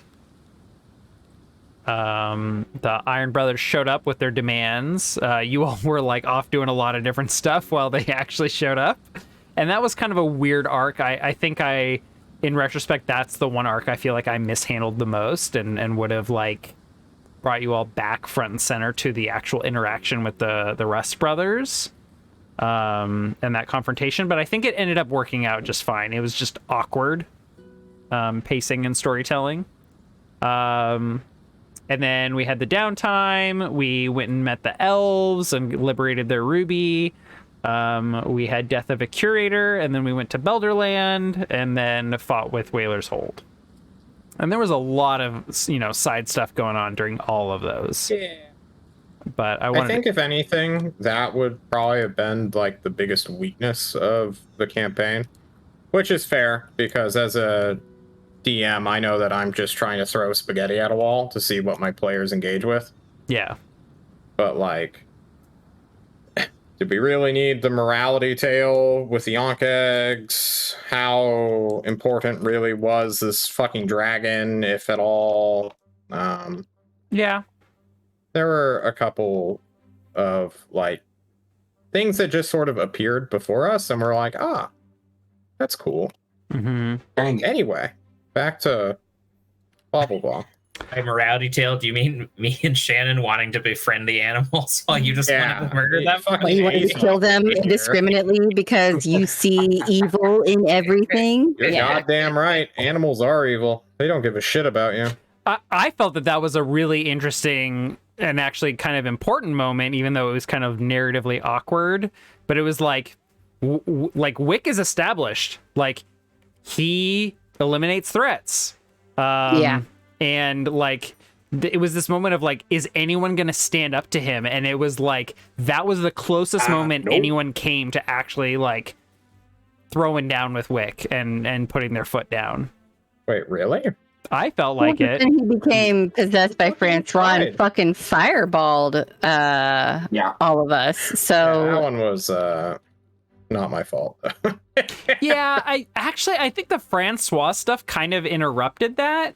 That actually pissed me off immensely. I'm so sorry, John. We had no idea. You were very subtle. Nick knew after how fucking mad I was. Yeah. I'm like, great, now I have to use these shit-ass mechanics against my own fucking friends. Great. I was livid. I look back on it and laugh now, but... Yeah, it was really awkward. I think it was that moment where you failed the, like call spirit roll or your spell. And you turned it against me. Yeah. And not only that, but you made me use mechanics that I hate to turn on my fucking player. Yeah, I think in retrospect I should have done something different, but I still don't know what it should have been. You should have just let me do my... I would have fucking turned on my own, bud. Yeah. You could have trusted me on that. I'm sorry. It's the most enjoyment I get out of these games. Fair. You're such a butt. Look, at least people are feeling things in those moments. That's what I'm I want you to dread the next week that we play, not because you hate playing with me, but because you think I'm going to murder your character that you love. John, we're going to have a very serious and long conversation about character building for season 2. Just you and me. Oh my God. We'll put it on our podcast on Spotify. I think with the dragon and with all with everything, like that was like the moment where like it was everything and everyone is an enemy to Wick, where I think that like Basil and Cacophony were like everything and everyone is a potential ally in this war against. I'm sorry, I didn't want to interrupt you. No, that was it. That was the full thought. I finished. Okay. I think the dragon, like the moral dilemma that was brought up between us, that was when we all were like, probably like the most engaged, I'd feel, because we all brought our opinion out at that time. And it's like, where do our characters stand on conflict or violence prevention? And like, how far are you willing to go? For Cacophony and Basil, it was not at all. Like, if it happens, it will happen in the future, and we shouldn't care about that. Like, this is a thing, a fellow living life trapped in a gem, and it is our duty to free it, because if we were in the same position, maybe I'm now ascribing things that you guys actually didn't believe at the time, but that's what I got from it. But on the other end, it's like Wick, and it's like, we should leave it here, and if we're not, we should kill it, because dragons are a net negative to the world. And I really like that. And it's like, okay, now we're actually getting into like a character conflict that is separated from I roll to attack. I'm sorry for going off the rails, but I really like that keep going. moment. That's basically it. I just really enjoyed that moment. What did you enjoy in the show? What was good? What would you change? So that's the stuff we want to hear. Interpersonal conflict and moral dilemma makes John go. I fucking love that shit. That is my jam. It is. Anything that we play in the future, if you give me a morality like statement, hell yeah. Let's disagree about stuff. I'm really I had a thought. Maybe we need to talk through it.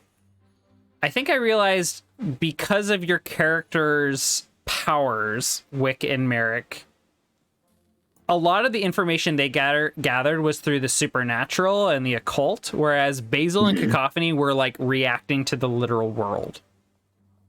And I think Merrick and Wick both reacted in ways that surprised me. Or not surprised me, but were in ways that I didn't expect the most. Mm-hmm. How do you feel? I'm just trying to think through this.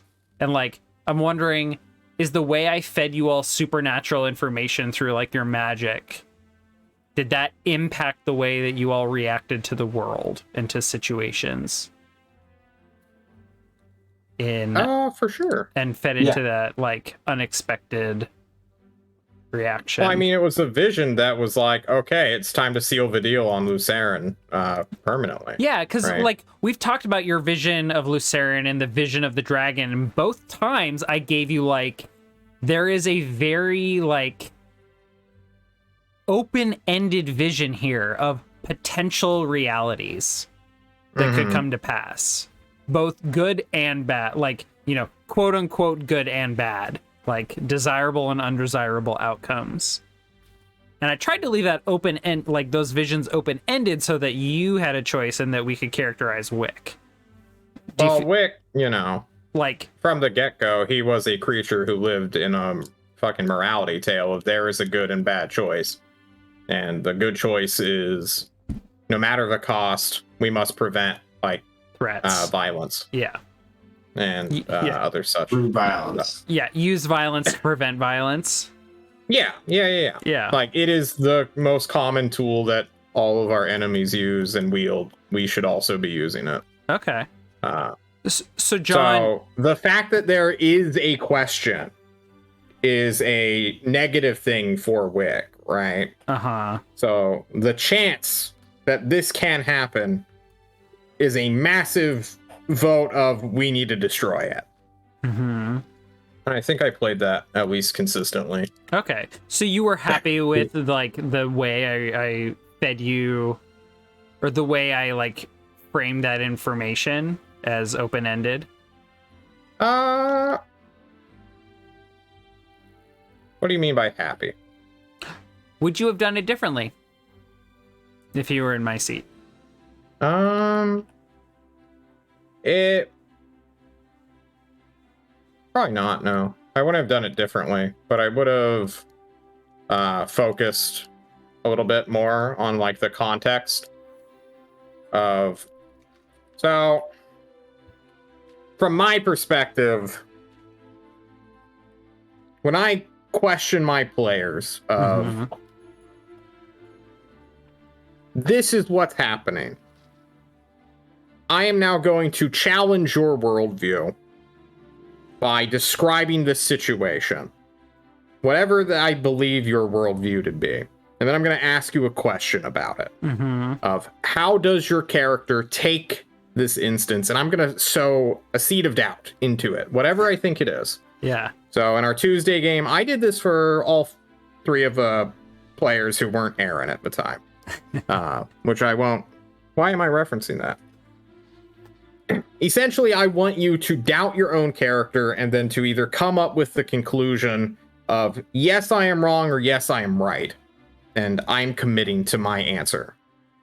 So when I give an open-ended response, is to get a clear yes or no.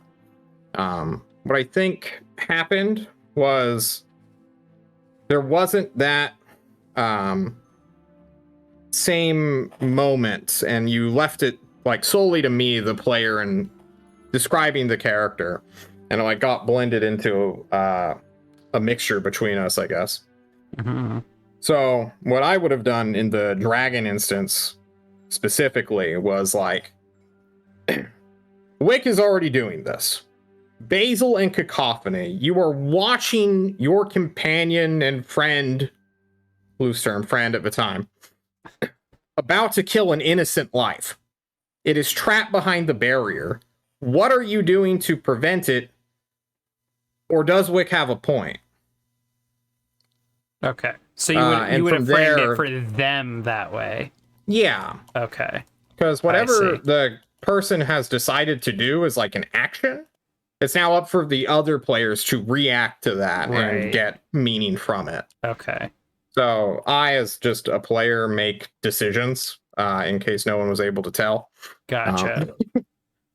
And it would have been a great foil moment for, like, even Merrick, for instance, who agreed with Wick at the time or was ambivalent. Yeah, I think... To be like, Merrick, this dragon could know so much shit. What are you doing? Why are you letting Wick just run off the deep end and just do whatever he wants?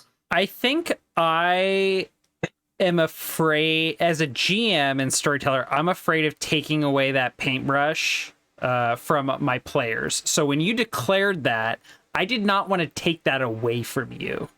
Mm-hmm. I think what I need to work on is empowering my players to present those, like, here's my action. Hey, everyone else. Like, and you as the player say, hey, everyone else. I want to present you with a choice. It's just a literary thing, I guess. It's not even like a criticism. Just... Yeah, I'm not taking it as a criticism. But that's, I think that's really important. So thank you. Okay. Was there anything else? I think my question was, I forget what my question was. I'm sorry. Because this is a question I didn't write down. It was like, would we do anything differently? Yeah. I think was the crux of it was. Yeah.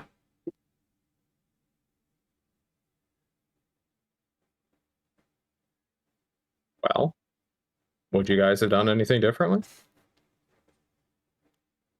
In context to what? As our character, or like how we would have changed the whole function of the world, or this function of the story? No.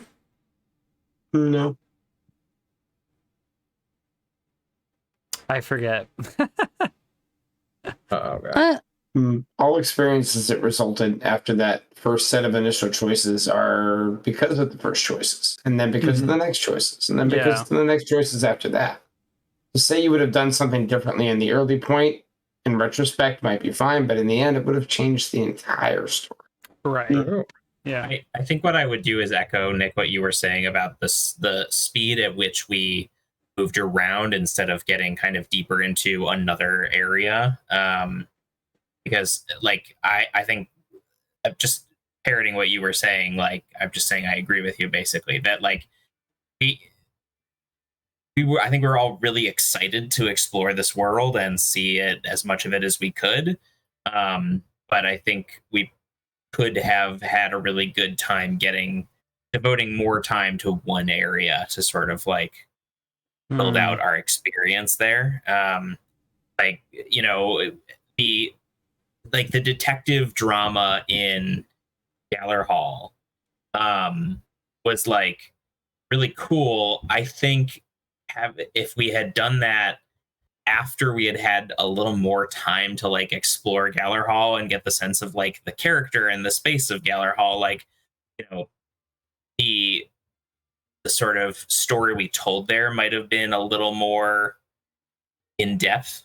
I think, like, I love a whodunit mystery, but I'll be perfectly honest with you, I don't feel like I got really beyond the surface of that experience. Okay. Which isn't bad. I mean, we're trying to do a one episode like whodunit. Like, we have to stay surface if we're going to cover everything we need to cover. So, like, it makes sense for what we were doing. But I remember feeling like, but I want to know more about Galler Hall. Like, when we did the Merry Magpies like side quest, I was like, fuck yeah, everything is focused on like this one little drama between this square and the main tower. Like, I don't know, I was very much enjoying getting deeper into that one piece. Shadow points out that our one episode whodunit was in fact very long. Yeah. I don't know. Wait, was it 4 episodes long? Yeah. I thought it was at least 3. It was 3. It was 3 whodunit, 1 side quest, I guess. Yeah. It was two whodunit, one side quest, and then one wrap up. Oh gosh. And then one wrap Yeah, up. I mean, there was like, an end of an episode where y'all showed up, and then, the start of an episode where y'all were leaving. So yeah, I guess, yeah. Okay. Fair enough. Okay.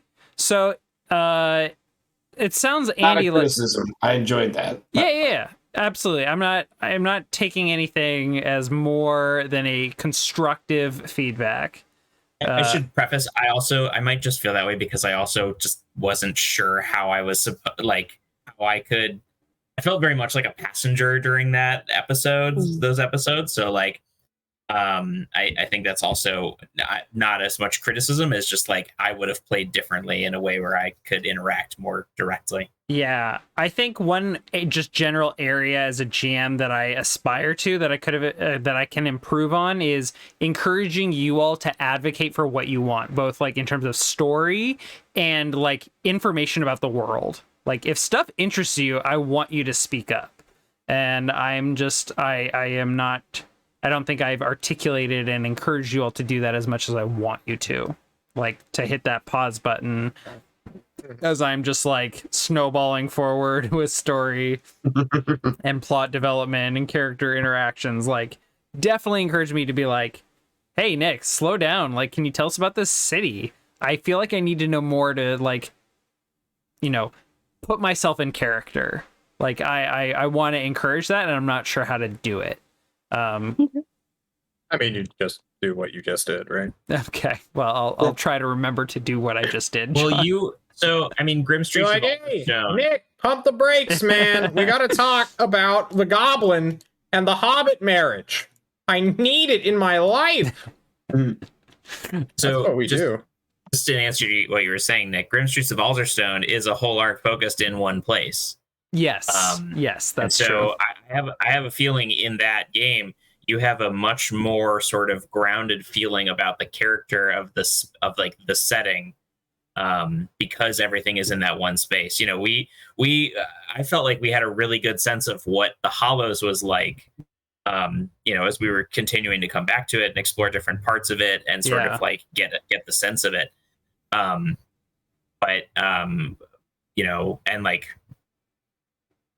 Elderland, I will say, also felt like a little more fleshed out. I don't know if you had approached kind of construction of that setting differently. I mean, I think you obviously put a ton of work into designing the oligarchy of that town. So, like, I don't know, it felt like when we got there, we were like much more connected to the space. So, I mean, I threw up those images, which I hope helped, but I also, okay, so I'll admit the political intrigue, actually my friend Ben wrote a lot of that when we ran Forbidden Lands, and I adapted a lot of it and changed a lot of it, but ultimately the idea of like, there are entrusts, and this Belder family, like that was his, and I kind of stole it.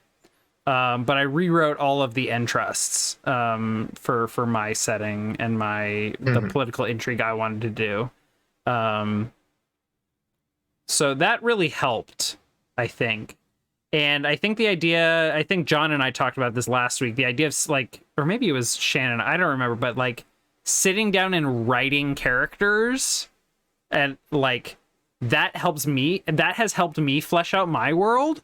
I think what I want to do in season 2 is encourage the players to write like little vignettes of their own and like open up a few episodes where like you all are writing from the perspective of a character like in a faction like that is like operating in this world, and like give you an opportunity to do that. Of course, like do a world building episode, and in fact I have ideas of some world building games we can play, not just one but like at least 2 to kind of like ground us in the setting. Since we'll be doing sci-fi, it will probably feel a lot bigger of a space, but like there will be a few specific cultures that'll be important to ingrain ourselves in. So I agree with you, and I think it's important to ground ourselves in like the setting. And yes, I feel like I skipped around so much that I didn't. I was always worried that you all weren't kind of picking up on the setting as much as I was, because I have like invested so much of myself in the setting, and I don't know if you all are there with me necessarily. So finding ways to touch base and make sure that we're all, you know, on the same page, I think is really important moving forward as storytellers. So that's really good feedback. Okay. All right. I think that is where I want to finish my questions. I had more, but I think we're getting kind of low on time. And I want to make sure there's room for other questions if you all have any, or other things that you want to add. Is there anything that is coming to mind for you all as we wrap up season 1 of Fable Table?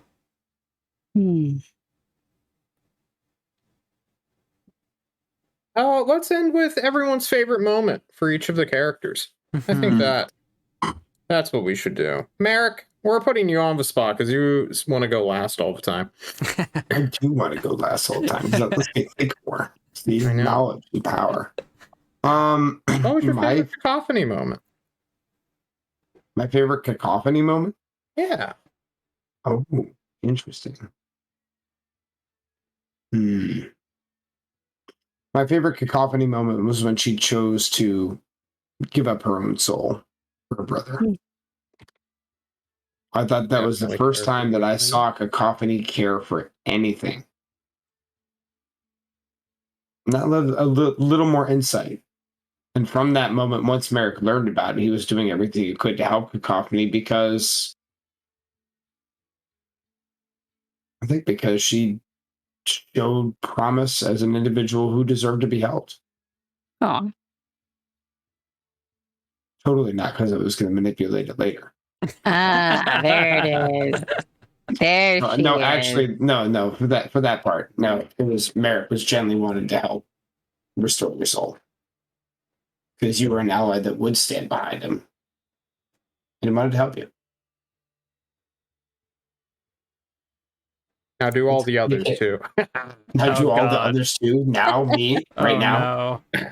If you want. My favorite Basil moment. I have to think on that one.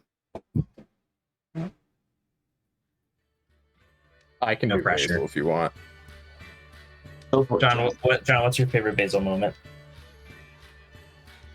Oh, that's coming from Roll20. You scared the shit out of me, Nick. This particular song was the volume was at 0, and I just bumped it up because I realized the music wasn't playing.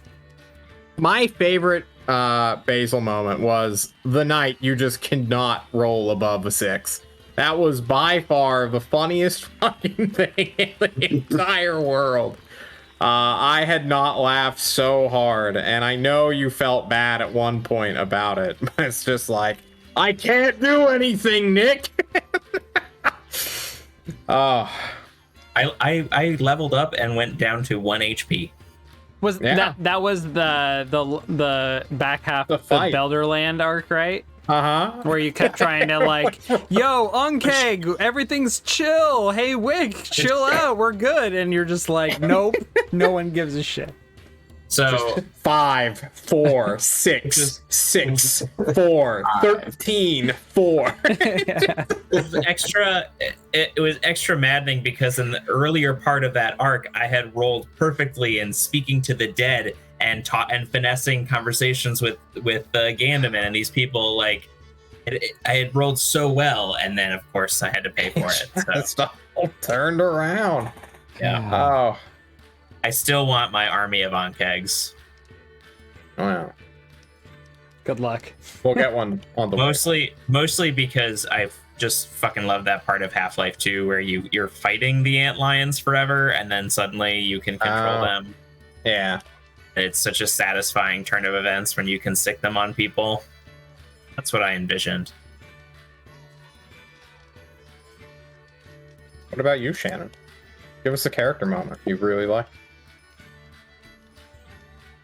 think, okay, so like my favorite Basil moment was when he got to like meet his mom, because even though like Basil was like a grown ass man, he was still full on like Contempt. like there was contempt. Contempt. so much contempt. Like exactly, he was just like fucking pissed at his mom and like wanting to like connect with her while also simultaneously being like, where the fuck have you been? Like that was a good moment, I think, for Basil, like, and especially like in the development of his character and like figuring out like who his dad was, and just like that was like a turning point, I feel like, for his character. So I really enjoyed watching that. It was also pretty funny. Kudos to your portrayal of Tender Robin. I mean, as a child of divorced parents who went through a nasty divorce, I wanted to portray a parent who was respectable, but okay, I get this is getting too weird, but like Tender Robin, you can respect for her choices to like do what she cares about, but she didn't really care for her child in the way that Basil wanted. And then Gandaman is not at fault because he didn't know, but he's kind of a piece of shit. But he also shows like that he cares, and he's kind of a family man, but he's also in a way completely not. Like, he doesn't give a shit about his current family, and he was forced into it, but he realizes if he had been given a choice with you, at least he's acting like if he had been given a choice with Basil, it would have been good. May have been different. Like, I'm proud of myself for depicting your daddy. an impossible, not impossible, but just like very difficult and complex characters. I'm proud of it. Thank you. My so like Merrick moments, like so like the first one was like whenever he got the book from the old Inquisitor and like he became the new Inquisitor, because then it was almost like there was like a little spring in his step, like from every moment after that, like where he was just like, I'm the big dog. Like it was like a confidence boost in Merrick, where it felt like he was like a shot caller after that point. Do you know what I mean? Like people were like kissing his feet, you know? So like I think that also was like a turning point for Merrick as far as like motivations and like maybe becoming a little power hungry also. You got authority. I don't know, just a tiny bit. Exactly. He was like wielding some authority. He's like, ooh, what's that feeling deep in my chest? I like that one. That was a good moment. And then Wick, as far as like, I don't know if it was like a favorite moment, but like I will say the shocking moment was when Wick killed Lucerne. Like that was like, I remember watching that whole scene. I think if you go back and like watch the video, I'm just like, yeah, catching flies, because my fucking jaw was just like, oh my god, I can't believe he's gonna do it. And then also marrying Hattie, like those two, like just they stick out in my mind. I'm just like, this motherfucker is a wild card. Like we don't know what he's gonna do. So like, yeah, like those were some enjoyable moments for me. Like just as a not only like as a player, but like as somebody who like watches the show like as it's happening. Like it was cool to watch. Oh, and then my favorite Nick moment was when we had like the godly dinner party and you got to play all of the gods at once. It was great. That was my favorite thing you did. I lost my fucking Those were mind. my favorite moments. I felt like that was a turning point for me because I just started emotionally investing in these characters that like I had written as like, these are all the reactions to the pandemic, and I'd embody them in their reactions and their words. And I could feel like I have reacted in this way to the pandemic myself for each and every one of them. and it was just very emotional for me to be like, I'm gonna play someone who just wants to like gorge their vice and not be a part of this. Basil, you deal with this fucking problem. I don't have the capacity for it. I am empowering you. You deal with it. I don't care that Merrick has been a cleric for the entire campaign, and I'm just kind of like shitting on the fact that he made a character choice. I'm handing Basil like umpteen levels of cleric. Oh man. It's like, it's fleeting power because if you fail a roll, you're losing a spell. Like, it's gone. Period. I can't let you just also be a cleric completely and as powerful as Merrick and also the ranger. There's got to be a drawback to this. But also and a bard. And a bard. Yeah, and a bard. You know what? Like, sometimes. You know what? Go ahead and just take a level in every class. Let's see how it goes. There was another level up that was like that. I was like, oh, maybe that was like another one of those like pick a move from another class, and I was like, how many more classes can I have stuff from? And just get one character? Right. I will say my favorite Wick moment is our moral argument over whether the kids should be allowed to live their own life in the swamp. Oh my god, that was so good. Ah, yes, the swamp. The mosquitoes and leeches can have them. Who cares? It's their decision. Well, but not only that, but that Wick, Tried to manipulate the tried to manipulate. Exactly. He did the very thing that he was vilifying the other guy for doing. Anyway, yeah, no, that was a good moment. I forgot about that one. That was good. Wick is a honey badger. Wick is a honey badger. He doesn't give a fuck. Which is funny because initially he knows he's doing the right thing. Initially, I had envisioned I was like, oh, a lot of the gods have like animal characteristics. What should Vale be if he's an animal? And I thought of a honey badger.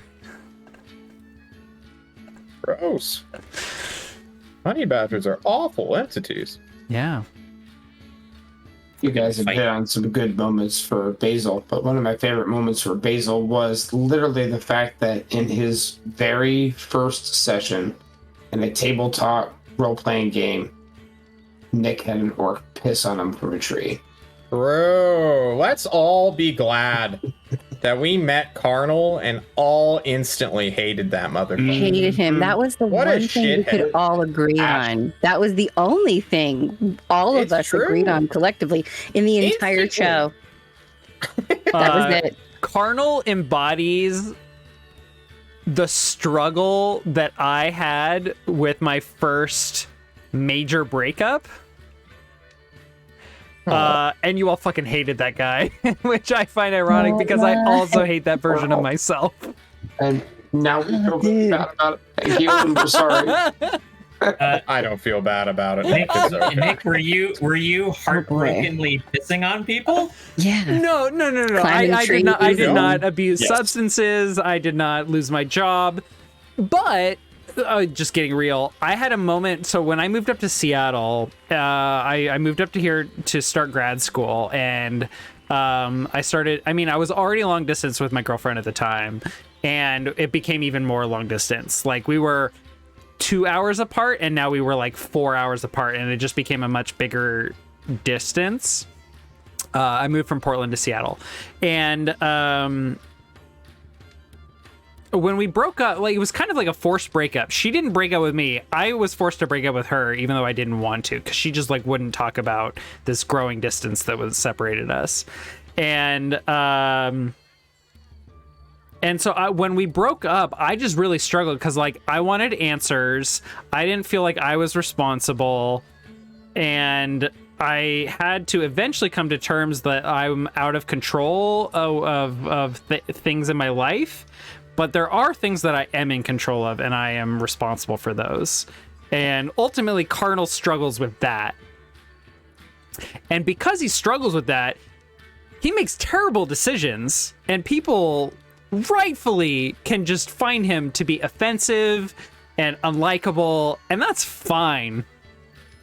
I'm fine that you all didn't like that character, and I was happy to kill him off because you all didn't want to engage with him very much. That's fine.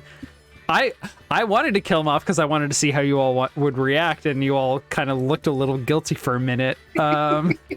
And that's where I just like For about a minute. I was gonna say, it was very And then funny. we figured out why he was there, and we're like, never mind. got him in We the were feels. just I mean, I was planning on him being a continuing character that you all would interact with, and you all didn't really respond well to him, and that's fine.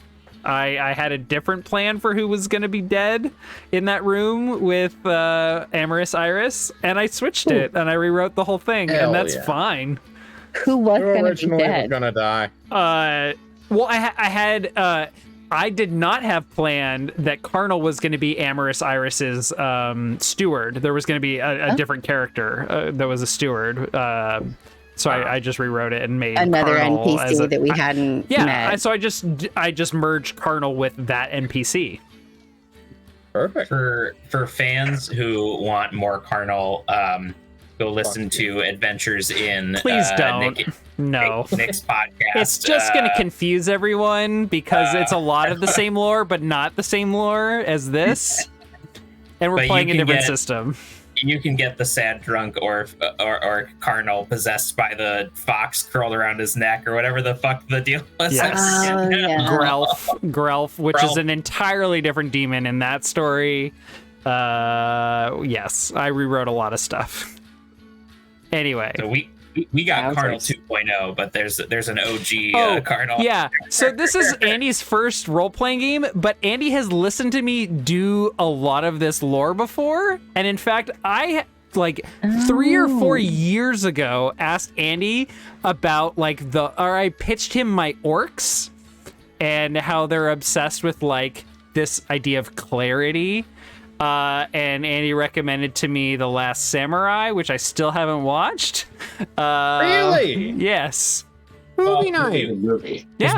Oh hell yeah, movie night. Well, we were talking about Movie night.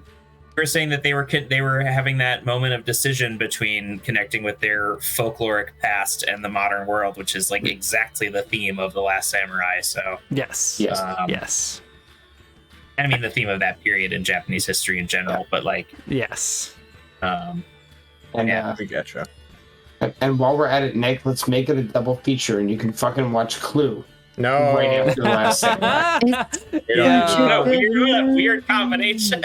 Okay, That is a so weird I've been trying combo, to but I get Nick love to watch Back- Clue for about back a when I year was now. running my dungeon crawl, the whole premise was like there's this author who's like simulating stories that she's read fighting monsters in other stories, and it's just bullshit.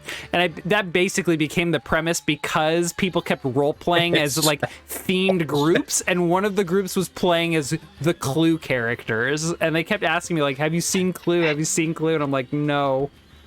I But it was- swear I'll watch it before right I over his head, every single one. But it was perfect because it was like the Clue group in my like Disney's Haunted Mansion themed floor. It was really good. It was Understood. really good. Oh yeah, I made a cameo for that one. You did. You did. Forgot all about it. Shit.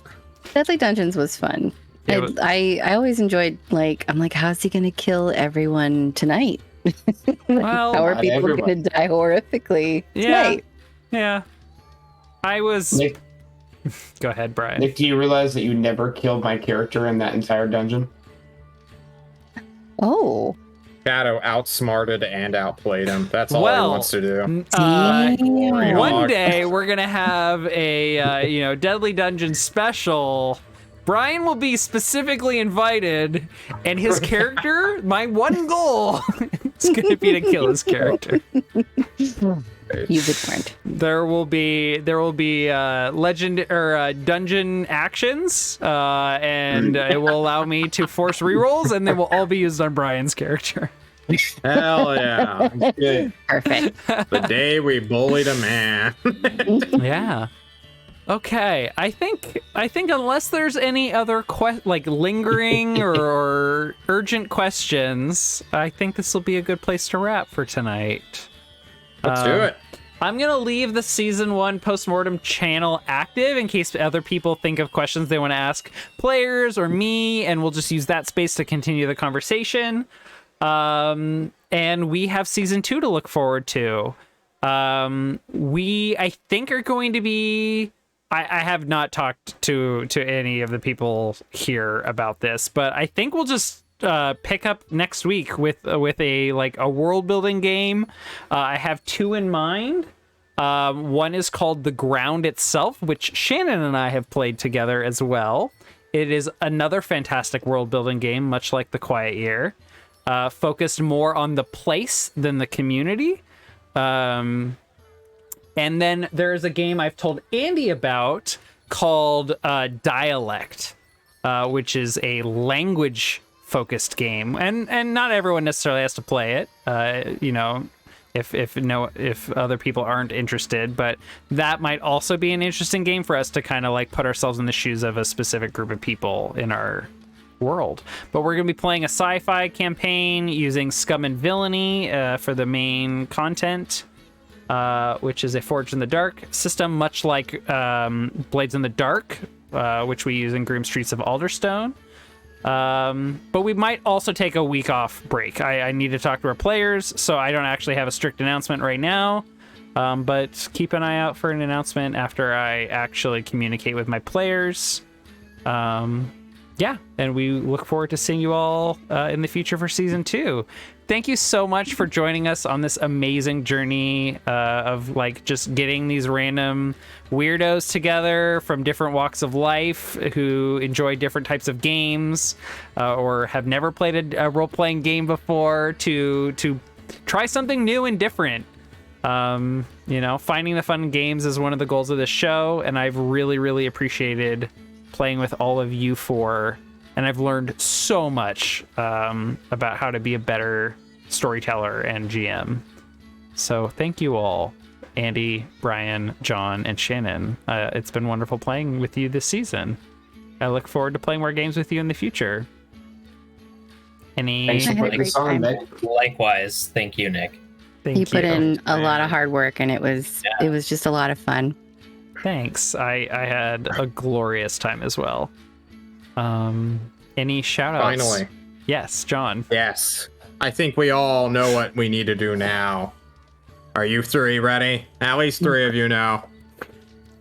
1, 2, 3. We did it! Fuck yeah! We did it. it. Yes.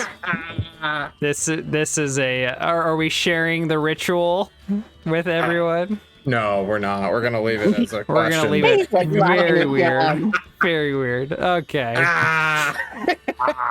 Thank you so much, everyone, for watching Fable Table. If you want to help us out, one way you can help us is by following our YouTube channel, subscribing on Discord, or we have a Patreon if you want to donate. Even just $1 a month, every little bit helps us with our show. The money goes to puppy treats as well as hardware, and ultimately my dream of producing content more regularly and doing even more. So thank you so much, everyone. This has been an amazing journey. We'll see you for next season. Have a great night. Bye-bye. Mwah. Bye. Bye-bye.